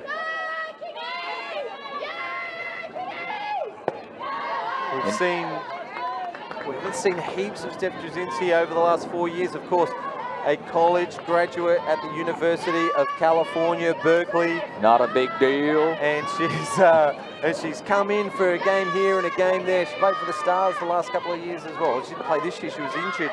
And this season, which would have been her first full season back, she's only thrown 10 innings because she's come back injured. So we do know that she throws a rise ball. We do know that she's got a good changeup. she's got a couple of other tricks in her bag as well. Completely different picture to what we saw before she went away to college. And I wouldn't be surprised if some of these Walkerville Cats batters watch a lot of these pitches. She's thrown 3 straight balls though, and finally a strike. That's what quality pitchers do, don't they? They come back into the count. She'll get one to hit here. I'm not sure you want bases loaded for Desi Drea Morales, who's 2 for 2 with a triple and an RBI. You certainly don't. Sophie King versus Steph Trzynski, 2 South Aussie legends still writing their story. And Sophie King chops at this one. It's going to go foul, so Steph Trzynski worked her way back in at full count. Runners are going, 2 runners on, 2 out, tie ball game in a grand final. How you feeling out there? West Torrens Eagles have to stay grounded here. They have to keep their glove on the deck, expecting a ground ball. Steph Trzynski has hardly given up any base runners, only the 2 singles so far. A couple of walks as well. You can feel the tension. There'll be a hush in the crowd as the pitch is delivered. Here it is. King rips this one foul. We're going to pitch number 7 in the at-bat. Just shows the quality of Sophie King. She's a veteran of the sport. She gets, tomorrow night, she gets awarded a 10-year state representative plaque. Fantastic. And she's missed a couple of years due to work as well of late, and she's just had such a great contribution to this state and to this club, the Walkerville Cats. A couple of premierships. And clutching both of them. And both those premierships, she's been the player of the final. Can she make it a trio of them? She is unbelievable, Sophie King. She lives for these moments, and she's got one right here. Full count. She cracks at that foul. She's battling away. Andrew Scott hooked his own daughter on the mound there, and now Steph Trzynski brought into the ball game. Look at the composure of Steph, though. Just in total control of herself. She could pitch all night like this. She won't have to, but she could. Full count. Pitch good, number 8. It's a good battle here. It's her first batter of the night. Everyone else is warm, I guess. And Sophie King gonna push it to pitch number 9. This is unbelievable. She's got to get the fingers going a little bit, warm them up so she can get that spin on the pitch that we kind of expect to see of Steph Trzynski. Don't want it out of the zone because a walk will load the bases for Desi Drea Morales. King looking for that pitch to drive. And she's going to put this over in the infield. Nucky under it. Danger averted. We're through 4. The score is still tied. James, we're looking like a cracker finish here. Mate, it's been such a great game so far. We've seen runners on base from both teams. It took till the 3rd inning for the first run to score, and then we saw 4 in 1 inning, 2 for each team. We've now seen a pitching change, and Dressick, though, we won't see a pitching change from the Walkerville Cats. So even if West Torrens can get a couple of runners on base and maybe even another run scored, we're not going to see a change. 110 on a warm-up pitch, so the rain has just subsided for the moment. Now it's 2 college pitchers going head-to-head the rest of this game. It's a 3-inning game. That's what it is. Bring you back to the Super Slam or the Summer Slam. Just these 3-inning short games, we may as well have just started there. We're joined in the commentary position by Andrew Scott, who's just having a look at Jesse Dressick, gives us a smile, and he just walked up and said, at least we scored. Well, that's it. How important was that? Because the last 3 outings have been shutouts, all courtesy of this young lady on the mound. Jessie Dressick has been an imposing force on the Adelaide Club competition the entire season. Well, she had 3 very colorful innings to start and only allowed 2 runs. 7 runners left on base in the first 3 innings for West Torrens, and then a 1-2-3 inning to start the 4th. So if she's truly settled, we'll see her attack Sophie Hoyle, Kelsey Nucky, Brody Borubnik, the middle of the lineup. And 3 of the hottest batters in the competition right now. What I like right now from Hoyle is she's in the back of the box. What does that mean? Well, as Hoyle chops it away. Well, she gets 30 centimeters longer to see the ball, so if she was late on it earlier on, you know, she's going to be dialed in, and, you know, she gets that little bit of time to get that ball off the middle of the bat. And as we've seen from Sophie Hoyle over many years, when they hit the middle of the bat, they stay hit. Watch this one drift outside. 1-1 count. As I've said before, guys, just through state level stuff I've seen Sophie, and in my opinion, the best judge of balls and strikes there is. Inside, so now, sorry, a 3-1 count right here. So you'd expect that she's going to get a pitch to hit, or is she going to be a bit more cautious knowing that Sophie Hoyle can take you deep? That's all right, that's all right. Yeah, Look how relaxed Jessie Dreswick looks, though. She's composed, isn't she? She has not changed the entire season.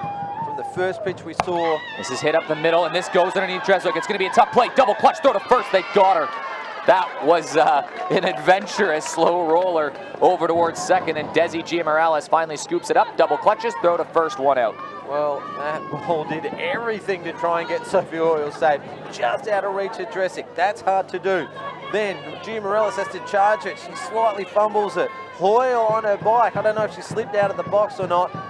Giamorales able to get it across to Carindale for the first out of the inning. The all-important first out.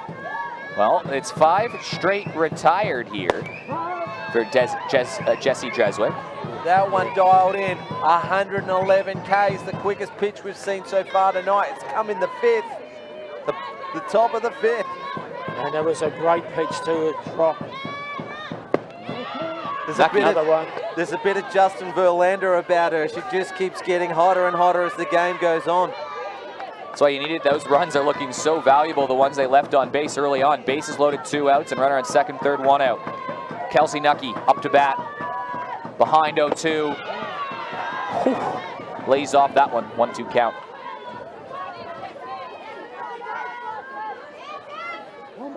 Well, the intensity around the ballpark's only going to pick up as every pitch goes by. Dreswick trying to lull West Torrens into a routine of outs right here. And how do you lay off that Kelsey Nucky 2-2 count? Yeah, that was pretty low, but low enough. I think Kelsey's back in the box as well, right on the back of the line. Normally you see these batters in the Women's League up the front of the box to try and beat the movement. Well, now they're trying to beat the speed. And a strikeout, second one, 6 straight retired. Brody Borovnik, though, she's been barreling the ball. She's got a fielder's choice and an RBI earlier. She'll come up to bat. She factored into that first run of the ball game, Brody Borovnik, on that roller over to second. Desi Giamorales tried to make a play, but sliding in there was Lana Kaesler. The next batter was a sacrifice fly, and this is hit over to the same spot to Giamorales for the second straight inning. It's 1, 2, 3. Well, that ball might have spun away from Giamorales on any other game, and then as she picked it up and threw it from the glove, she took it out of the glove, I should say, and threw it. It came out the fingers or something, it looped over, it was in slow motion, but it was enough for the out to be made. It's probably the dampness that picks up on the way through there, I think, James. Well, James, nearing the end of the season, nearing the end of the ball game right here. Some highlights from you during the year. I know you took a look at the top plays. Is there a moment? Is there a game? Is there a play that has stuck out in your mind this year? I'm just concentrating on this game at the moment, Eric. It's a question without notice, and I apologise to the viewers watching at home. I hope you're enjoying the broadcast. We have been interactive throughout the final series, and you know, I'd love to be able to get to your comments, but you know, just these conditions are stopping us from doing that. But that gave me some time to think about it, Eric. I hope so. Anyway, I can see just. I think the best moment's yet to come, James. Yeah, the one we're going to talk about this year is going to be coming. Maybe. I think back to about a week and a half ago, and we saw the emergence of Zali Adams pitch the full game against Port Adelaide, the fancy Port Adelaide, to go from the first semi-final into the preliminary final, and Sophie Hoyle's walk-off single on Wednesday night just gone. Desi Giamorales will step up to bat here. She had a triple the last time up. That cut the lead in half. That was with 2 outs, and then she later scored when Steph Collette drove her in with a hit up the middle. That's who's up to bat right now, Desi Giamorales, and then the university seasoned young Australian, Steph Collette. Chops this foul. Great to have Steph Collette back in the lineup here. We're in the 5th inning. It's a 7-inning game. It is the grand final. It is a one and done. West Torrens and Walkerville finished 1-2 in the regular season both years. Walkerville bested West Torrens in the semifinal last year and this year, and the grand final last year, and they're tied at 2 late in the game here.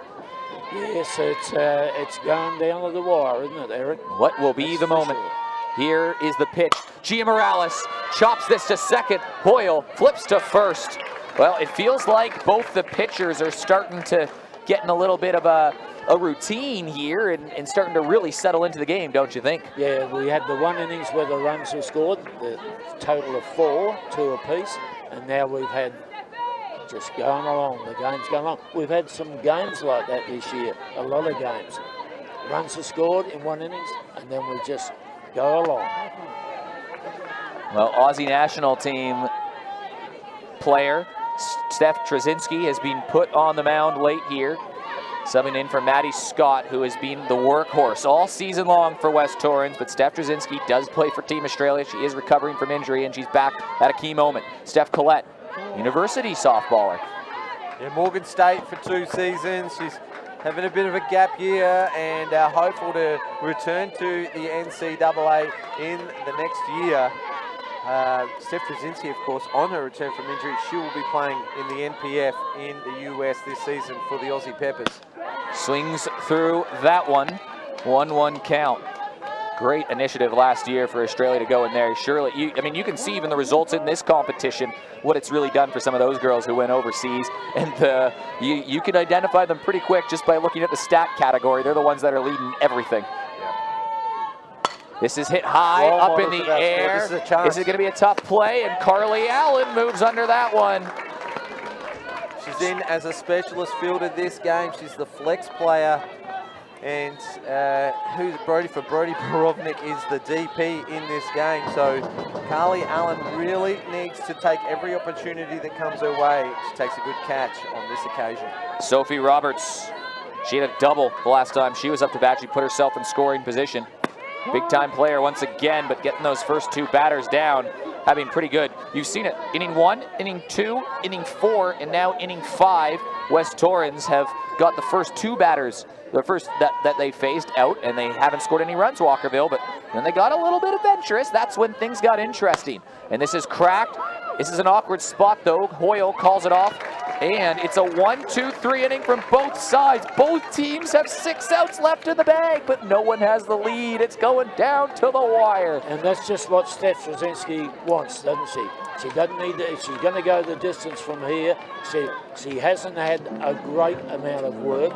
So as quick as she gets out of the innings, one by one, she faces them, the better. Well, on camera now, we see the Spacequake Sports crew just battling the elements. There's our scoreboard, and of 2 course, in the third. the partners of Softball ASA, and we thank them so much because they help bring you the coverage you're watching now, the best softball country coverage in the country, and that is thanks to Statewide Super, MC Sportswear, MK Services SA, and of course Spacequake Sports. So very special thanks, and we cannot wait already for next season.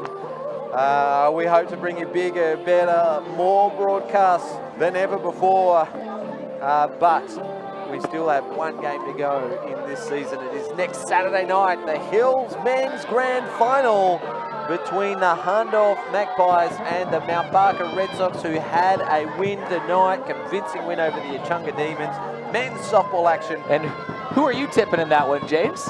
It's going to be a close one. Jared Farrell will be pitching for the Red Sox. He's always tough to get away. Alicia Marchink leads it off. Both teams will go in the 6th inning with the bottom of their lineup. It sets it up for quite a dramatic finish.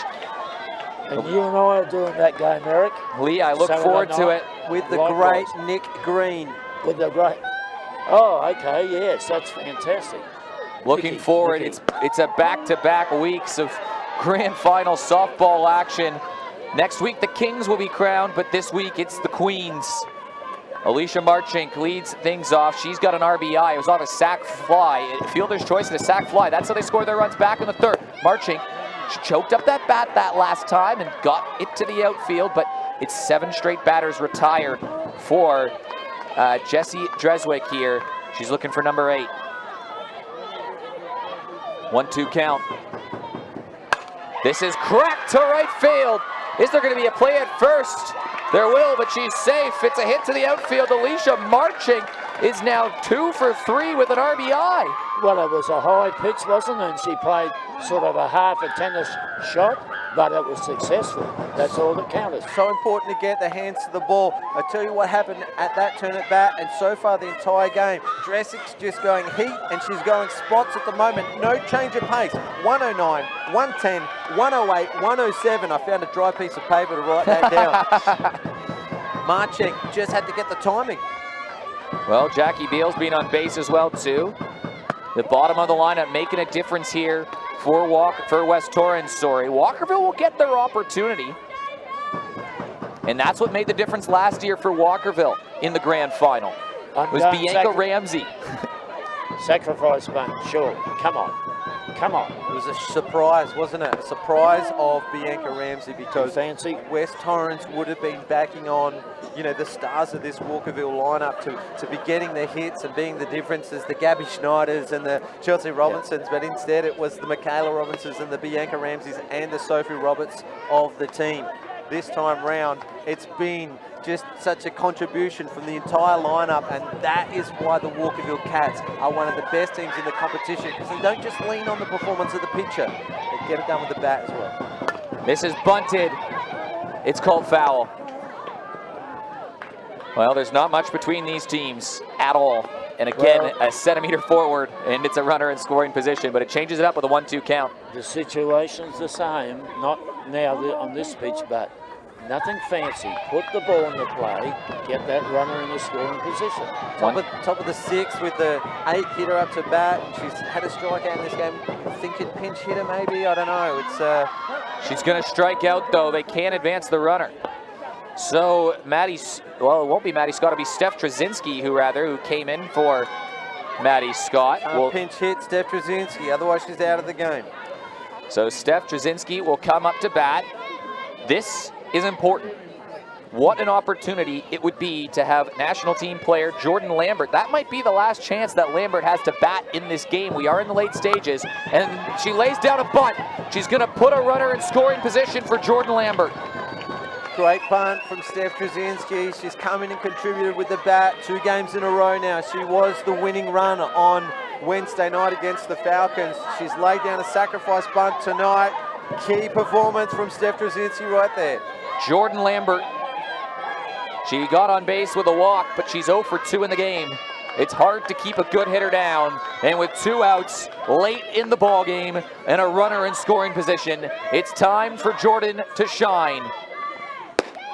Import pitcher, a possible Cap Carroll Best and Fairest winner tomorrow night on the mound versus a possible Best and Fairest winner at the dish. It's 2 superstars of the game going head-to-head at a critical point. They've both got to be in the top 5 for sure, maybe even the top for their team. That was a good pitch. Last time they played, Jessie cramped Jordan a bit.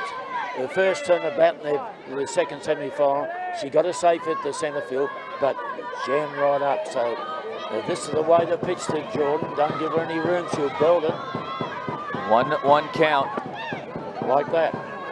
Just hit in. She's going to call for time. I think they just got her on the hand a little bit. Well, as she was going for the ball, it is a strike. So, geez, it's not the night to get hit in the hands. It's cold. It's hit her on the knuckle. And that's going to hurt more just the temperature as well, too. It's going to be one of those bone-chilling ones. Jordan Lambert, gritty. Our co-commentator, Kathy Lambert, can't be with us. We will say hello to her and Mark. They commentated with us the entire season, so hi to the Spacequake Sports Commentary team. And Mark and Kathy, they're both away this weekend. Who books trips away grand final weekend? Well, I don't know. Well, I can tell you right now, Kathy wouldn't be watching, so there's no point saying hello. She doesn't like watching Jordan bat. 1-2 count. 2 strikes and 2 outs, and the go-ahead run is on second. Outside, it's 2-2 count. It's getting nervy around the ballpark. Wind blowing, tension growing. It could be snowing. It could be snowing. Full count, runner will be going. This is force. A moment. No force. Runner will be going with a full count here. Huge opportunity. A base hit gives them the lead. Lambert puts the bat on this one. It's in foul territory. Dale had a look at it, but it just drifted foul. We'll go to pitch number 7. Boy, they have made Jesse Dreswick battle in this game, but they still are tied 2-2. Inside again on Lambert.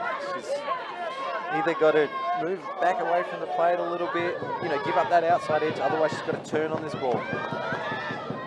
Lambert steadies, and she cracks this one. It's going to be a tough play. Throw over to first. Got her! Steph Collette zips it across the diamond and just beats it out. Defensive, terrific play from Steph Collette then. Real pressure because Jordan's no slouch on the base. Probably the quickest runner, or equal quickest runner in this competition. Well, now we're in the meaty part of the inning, or of the game, because if Walkerville scores here, they will just need 3 outs to clinch a back-to-back premiership. So it's basically, it feels like we're that sort of do or die extra innings type game. There's no way we could go to extra innings between these two teams 2 years in a row. We could. Oh yeah, we could. But there's no way, is there? Well, there may be. I'm hoping for my prediction to bear truth. I want 2 extra innings. Although if it starts raining again, probably want 1 less innings. But to do that, to win this game, Walkerville's going to have to get off a run off of somebody who has not allowed a run all season long. Yeah, well, it hasn't been a long season for Trzynski. On the other hand, for Dreswick, she's gone 113 innings plus the 6 so far in this game. And here's a stat for you. She's had 56 of those 113 innings as 3 up, 3 down, 1, 2, 3 innings. So half her innings. And that beds well for the Cats going into the 7th, particularly if they can score. Chat with Bill Benedictson before the game, and we were talking about how this game could be a race to first of 3. That looks like it could be the case right now. It's a 2-2 game. It's the second last inning here in the 6th, and they're going to lay down an opening bunt. Chelsea Robinson going down to first. Trzynski throw to first, that thrown away. And Chelsea Robinson is going to scamper to second. That ball stuck at the top. Robinson is going to go to third. A leadoff batter gets to third on a bunt and a wild throw. Expect the unexpected, and Walkerville are ready to pounce. I'm having some deja vu. We saw this last year, didn't we? It was at the preliminary final, or the semi-final. Steph Collette put down a bunt. The throw went wild, went over the first base head, and she was able to score off of it because it went in the corner. This time round, it's Chelsea Robinson, and she's safe on third. Game. Go ahead run, scoring position. Swings through that. And guess what? It all started, didn't it, by putting the ball on the deck. Putting the ball on the ground, you never know what's going to happen. We saw what happened. It's a triple. Ash Merkin looking to put the go-ahead run up there, but Steph Trzynski's a strikeout pitcher. She can get some quick outs. Can she do it in the biggest moment right here? Strikes out 2/3 of the batters that she faces, but these conditions, ball's not going to be spinning off the fingers as much as what she would have been used to. Yet to record a strikeout this game, and she's 1 strike away from doing that here versus Ash Merkin. She's 1 for 2 in the game, though. She had a hit in the first inning. Who would have thought it would have been a defensive gaffe from the defensively sound West Torrens Eagles that puts a runner in a dangerous position with no outs. Strikeout from Steph. That is clutch. And that is a show of her character and her skill ability, the grit that she shows. She was the one that threw that one through the fence, and she comes back and stands up for her team with a strikeout. And she's a great clutch pitcher. When the chips are down, she stands tall. 12 at-bats in the season for this batter, Kathy Rowe. She's in the game today because Haley Benithan had an injury during the week. deeming her unavailable for this game. She's got a chance to put Walkerville on the verge of a championship. Chelsea Robinson on third base. She had a good look at that one. Carly Allen had a good stretch. Called strike for Kathy Rowe. 1-1 count. Tell you what's hard to hit that pitch. Particularly when you only had 12 bats for the season.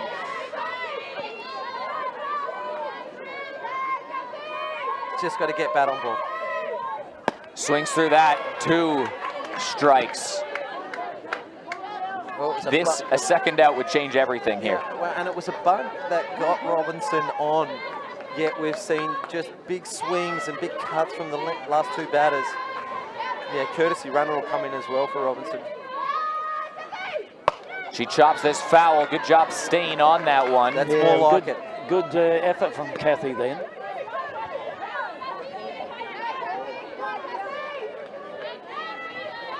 And crucial part, isn't it, this part, right now. And as she's just trying to get bat on ball, you saw the West Torrens defense just talk to their outfielders to say, come on in, be able to defend a miss hit. Swings through that one. It's back-to-back strikeouts from Steph Trzynski with a runner on third, and now they can get an out any way possible versus Michaela Robinson. Dangerous batter though. Dangerous batter here. She's got a double already in this game. She put one to the outfield over the center fielder in her last at-bat. Well, how cheeky Walkerville here. The run, it's a correctable offence, but the runner that they've brought in is up to bat in 2 batters' time. So it's got to be any runner that's on the list, not in the next 4 batters, but a correctable offence. But they're just being a little bit cheeky. They put on their best base runner. And it makes sense, too, because either it's an out and the runner doesn't matter, or they're going to score the run right here and we continue. So it makes some sense, unless there's some walks. And the outfield need to come in. They need to catch the ball. It can't land in front of them. Are they allowed to sub out the runner? So say they intentionally walked Robinson and then they walked Karen Dale as bases loaded and Sophie King was up to bat. What would happen? Yeah, it's a correctable offence, and if they...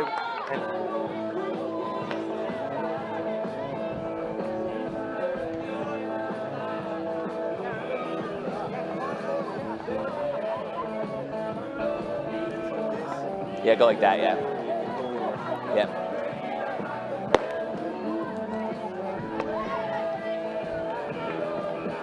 Well, we are experiencing some water-related difficulties with the broadcast. We hope you've joined us back here. We are live. It is the top of the 7th inning. The Walkerville Cats are just 3 outs away. Michaela Robinson had a slow roller over to first base that scored the run. And now we are back in this game. To start it off with Faith Picard, Jessie Dreswick trying to lead the Cats back to it.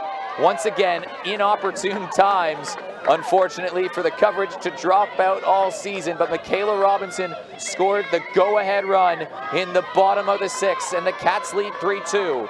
It's an 0-1 count here, Dreswick versus Picard, and she's going to float this over towards second. It's caught. They're 2 outs away.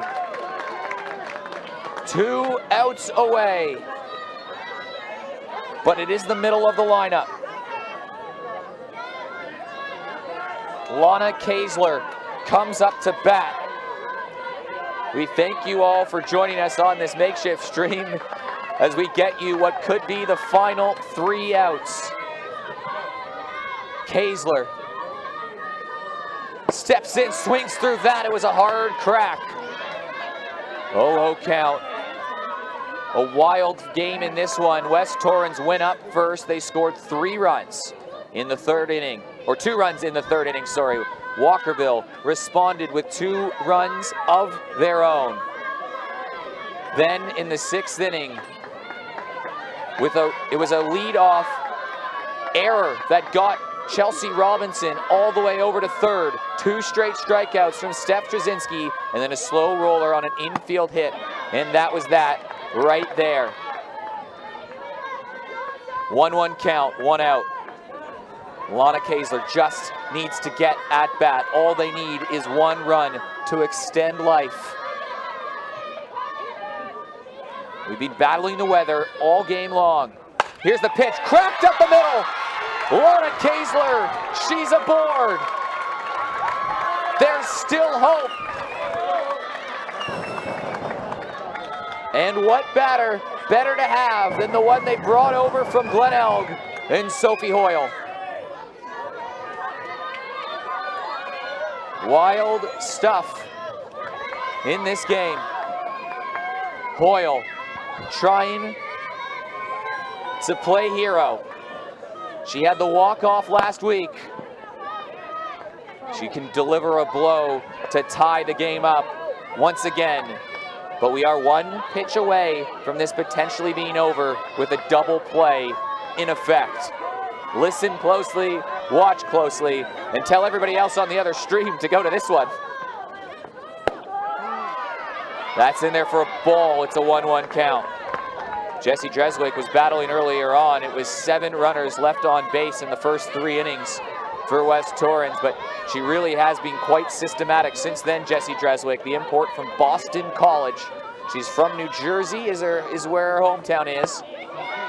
And this is up high, 2-1 count, so Sophie Hoyle might get something to hit.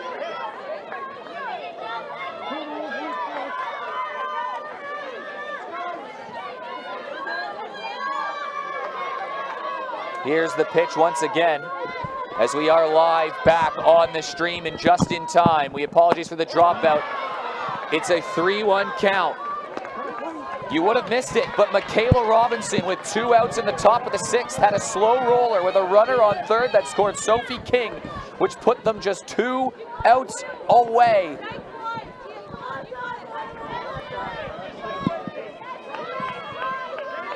We're live on YouTube right now, I believe. I'm not sure if we're live on Facebook. If you are on YouTube, we need a hero to go on Facebook and comment and tell people to go to the YouTube link and post it there for everyone to see. But it is a 3-1 count. Sophie Hoyle will get one to drive here. Can the heartbeat continue? It's a walk. The go-ahead run is on base. More drama at West Beach. Lee, you love that. I do, and wouldn't Kelsey just love to bring a run in here now and get the game back on the tide situation of 3 apiece. Well, welcome back to the broadcast, and very special thanks to Spacequake Sports for getting us back live. And well, what a game we have. Up to bat. She swings at this one. It's a slow roller. They go for the force out throw to first. She's out at first. It's the 2nd out, but they are 1 out away. Down to their last out, West Torrens. Well, no one would have predicted what we've seen tonight. Maybe the scoreline would have been predicted, but not this way. We've had rain and we've had wind and we've had some gutsy base running, and we've seen some great play. We've seen some composure from Dreswick on the mound. We saw the first run of the season against Steph Trzynski, and now it all hinges on Brody Borovnik's shoulders. She chops this one foul. She's got an RBI in this game, Brody Borovnik. With a situation like this, I'd walk her. She gets one of her hits. It ties the game. Get to Alicia marching. Play the percentages here. I wouldn't let her bat. A swing of the bat could end it. A swing of the bat could give them the lead in the last inning of the game. Borovnik chops it foul, and West Torrens are down to their final strike. Well, Brody went down looking in her first turn at bat, I think it was. She won't do it here. With bases loaded. She won't do it here. Opportunities have gone begging for West Torrens all game. They have a chance here. Can they take advantage? The Cats looking for that oh-so-difficult final out. Dreswick versus Borovnik, 2 strikes. You have a hit then. She did, and it's tied it up. Absolute clutch shot from Brody Borovnik. Not sure if you've seen a statewide super replay or not, but she's come up with one of those absolute clutch singles that we saw from Walkerville this time last year. It was 2 runs they scored in the 7th to take it to a tiebreaker. Well, it's West Torrens this time that come up with a hit courtesy of Brody Borovnik. Here's the statewide super What a replay. throw, though. Great throw from Sophie Roberts. Perfect because throw. Sophie Hoyle it was, took off on the hip from second base. She turned third. Andrew Scott was sending her the whole way, and she's thrown out at the plate, but there's life for the Eagles, courtesy of that young lady there, Brody Borovnik, just 18 years of age. She has been a superstar in this final series. Two great images in this replay. One, Jessie Dreswick just going down on her knees in disbelief that she was so close to winning them the championship, to possibly thinking that she could be behind in the game, and the sheer jubilation in the dugout for West Torrens. But West Torrens have answered the bell. They've tied it at the last possible second. We're in the middle of the lineup for Walkerville, and they can walk it off and win a second straight championship. It's an 0-1 count. Sophie King up to bat. Well, that's why the intentional walk has been brought into the game for situations like that. Don't let people that can hit the ball hit it in that situation. But Sophie King goes right to Jordan Lambert. Was hit well. Jordan's having a good game in the field there, isn't she, tonight? Getting a lot of praise. 2 outs away from back-to-back years and extra innings. So much drama. Brody Borovnik now has 2 RBIs in the game. 2. Yeah, she got the 2 RBIs last game as well, and they were only won by 1, so she's been a key performer for the West Torrens Eagles. She bats about 5 or 6 in the order as well, so this 18-year-old has just been on fire this final series. Desi Gia-Morales steps up to bat. She's had a triple and an infield single. She's also grounded out. This is her 4th time up. This is just her second time facing Steph Trzynski, who was brought in the 4th inning. Well, with a batter like her, Desi, you can see Steph is pitching her very carefully here. A lot resting on this innings.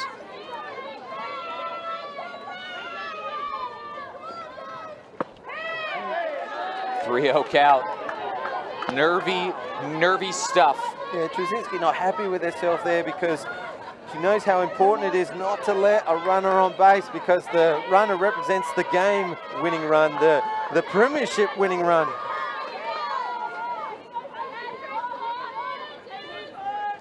It's a walk. The championship-winning run is on first. You said it all then, James. You can't afford to let the leader get on. And Steph Collette and Sophie Roberts are due up.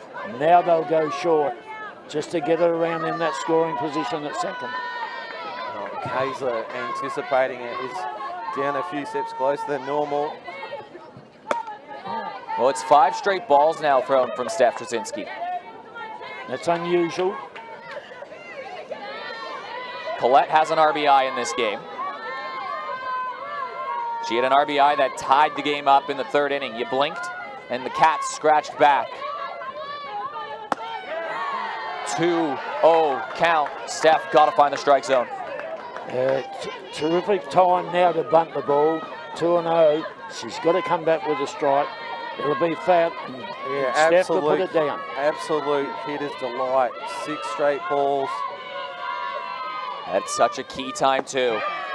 There's a strike. She can build on that. It's a 2-1 count. And the thing with that low pitch, it's already on the way down. You just have to put it down in the plate. And she's out there at the second. Then Desi.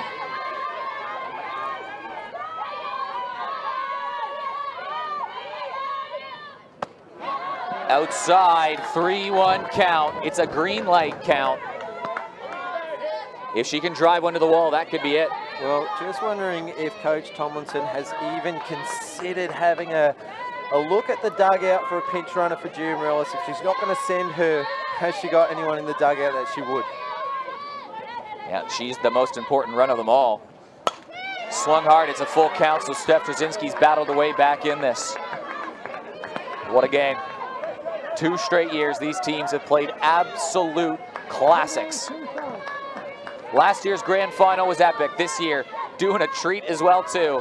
There's been lead changes, and it looked like it was all over at one point, and Brody Borovnik came up with some magic before the go-ahead run was thrown out at the plate. Drama Well, it continues because Steph Collett is having an at-bat now. She's fouled off the last couple. Started off with a 2-0 count, and now it's full. So she's seen a lot of pitches on Trzynski. She's fouled off a couple, like I said.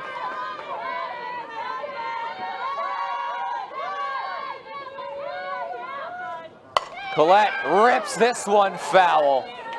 What a battle between the two, and it feels like it's ducked down a couple degrees in temperature with the wind here too. Yeah, and that swing just shows that you can't even take your foot off the gas against Collett because she'll make you pay. She rips that one pretty deep. If she can get it out in front a little bit, it'll find some grass, Lee, and move that runner. She's just chipping away. Another foul ball, 8th pitch of the at-bat upcoming. I tell you what, she's getting her money's worth here, isn't she? Well, they're making each other work. Yep. The two Stephs.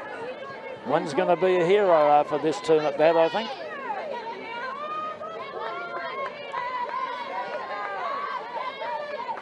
Gia Morella still poised on first. Oh, it's a walk. The premiership run in scoring position.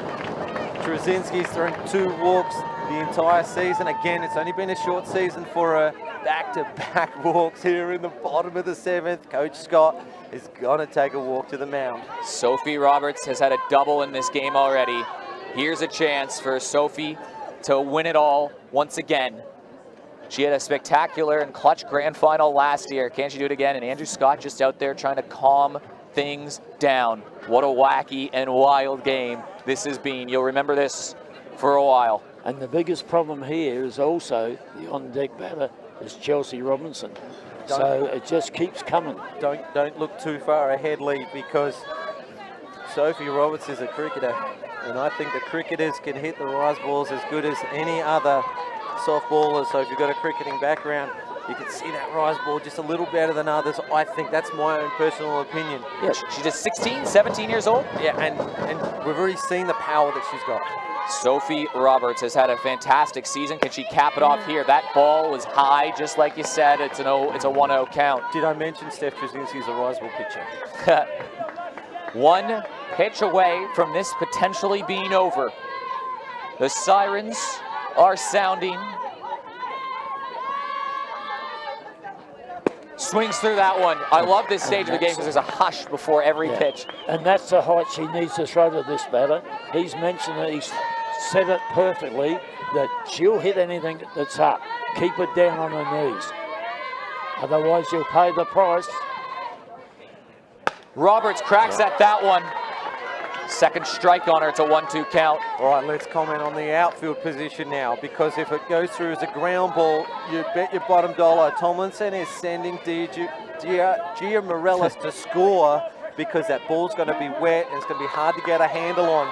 The outfielders aren't that deep because they don't want it to go over their head, so they might just be protecting that one. Remember the final out. Bounces in. And this is cracked foul once again. She stays alive, but the final out of the top of the 7th was a play at the plate. But see how she's finding it difficult now on the low pitch. Sophie Roberts leading all comers with the Walkerville Cats this season with a 333 average, only been struck out 6 times in the season for 52 plate appearances. She's a tough out. 1-2 count, championship on the line.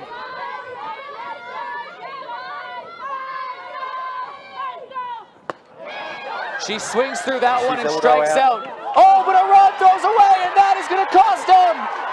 And these Cats are queens. Back to back for Walkerville. It's shock because the runners took off. Look at Coach Tomlinson, hands on their head. She cannot believe it because of the way that this has ended. You can't. This is unbelievable. We haven't seen a statewide super replay. This is what happened. Sophie Roberts strikes out swinging. The runners go on the pitch as it fumbles away from the catcher. The batter's automatically out, but they take up on the pitch. She didn't need to throw that. All she had to do was hold on to it, and she had it. She was in 2 minds whether to throw it, and it's gone into foul territory. Michaela Robinson. Desi G. Morales, I'm losing it now. Desi G. Morales will turn third and easily score. Unbelievable stuff. And the ball just slipped out of the hands. And Walkerville are premiers again. If we can get an interview, I don't know if we still are with the weather here, but who do you reckon we should go for in this game? It's been a wild one. It's got to be Dresic for me. She's thrown a great game through all the conditions. I know that you got to score runs to win, but I mean, she hadn't given up a run against the West Torrens Eagles in the last 3 times that they've faced them. And sure, they gave up 3 in this game, but she didn't falter at all. No wild pitches the entire season, and when the pressure was on, she didn't falter again. Even when the conditions were horrific for pitches, Jessie did not throw them in the dirt or throw them up too high or anything. So full credit to them, a full credit to both teams. It's a shame it finishes on that note, James. A great game like that, and that's the only disappointing thing, isn't it, really? Back-to-back grand final wins for the Walkerville Cats against the West Torrens Eagles, and it was just of something that you had to see to believe, because I can't remember ever seeing that happening at such a moment in the game. And Carly Allen hadn't really done anything wrong all game. She was solid as a rock back there, and the conditions just got the better of her, and this time around her helmet is where she left it, at home plate. And she just looked up, didn't she, and saw the runner coming, Desi, and rifled it off. But I feel for the Eagles. Last year, the result was on a foul fly ball that, you know, speechless. Well, Eric Bolnar is out on the ground. He's grabbed Jessie Dresic, the winning pitcher, and she put on a performance all season long. She was the winning pitcher of this game. She threw a very impressive 120 innings this year for the Walkerville Cats, and just did an unbelievable job. We saw Gabby Snyder this time last year lead the Cats to their first premiership in, what was it, 5 or 6 years, I believe, and this time round it is Jessie Dresic. She's having a word to our media guy, Robert Laidlaw. I can see the Adelaide competition president Jim Manning out there with the shield as well. Why are the Walkerville Cats walking away to have a talk? You've got a presentation here, ladies. Yes, well, they'll just be, I can see their scorer coming over, Mr. Derek Roberts. He'll be cock-a-hoop, as I suppose he should be. But,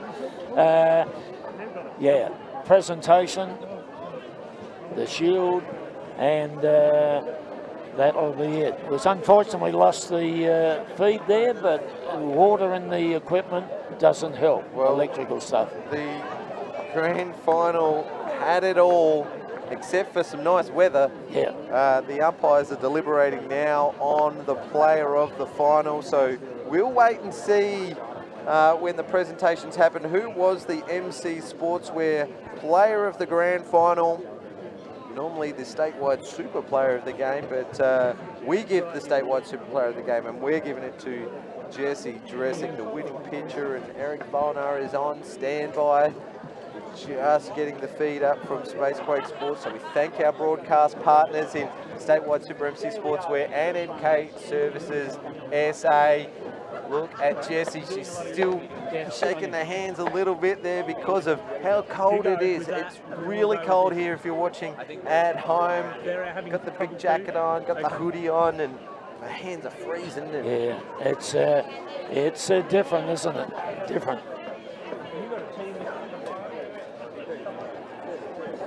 We've just got Adelaide competition chairman just coming up and asking us for a team list. See if we can get this through the...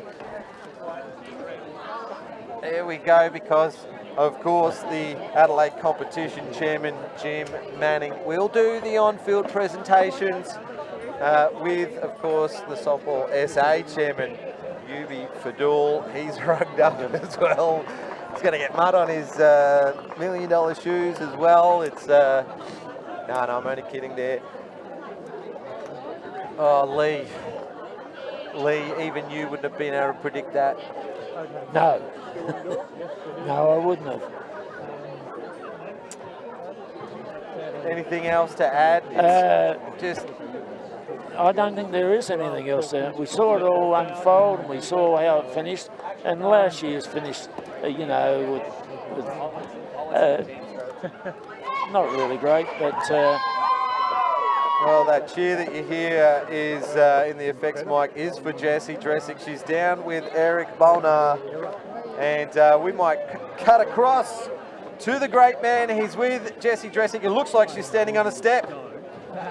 James, Jessie Dresick, a game that was first up. Take me through just the emotions of that crazy last inning during the break.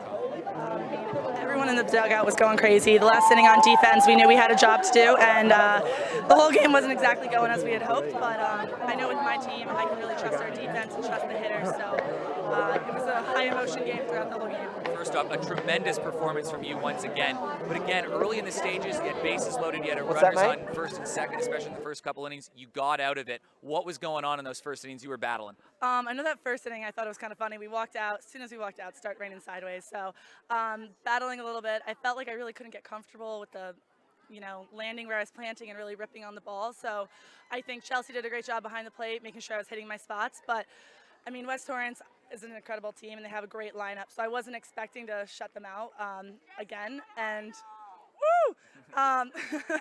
and I was just waiting. I was counting on my defense to back me up in those situations. So part of a grand final is the emotional highs and lows of it. And then you were one pitch away from winning it all in the top of the seventh. And then it was a hit to the outfield. It looked like West Torrens could even take the lead. There's a great shot of you on your knees, just in disbelief almost, and then it turned into sheer celebration. Can you walk me through that emotional swing during that?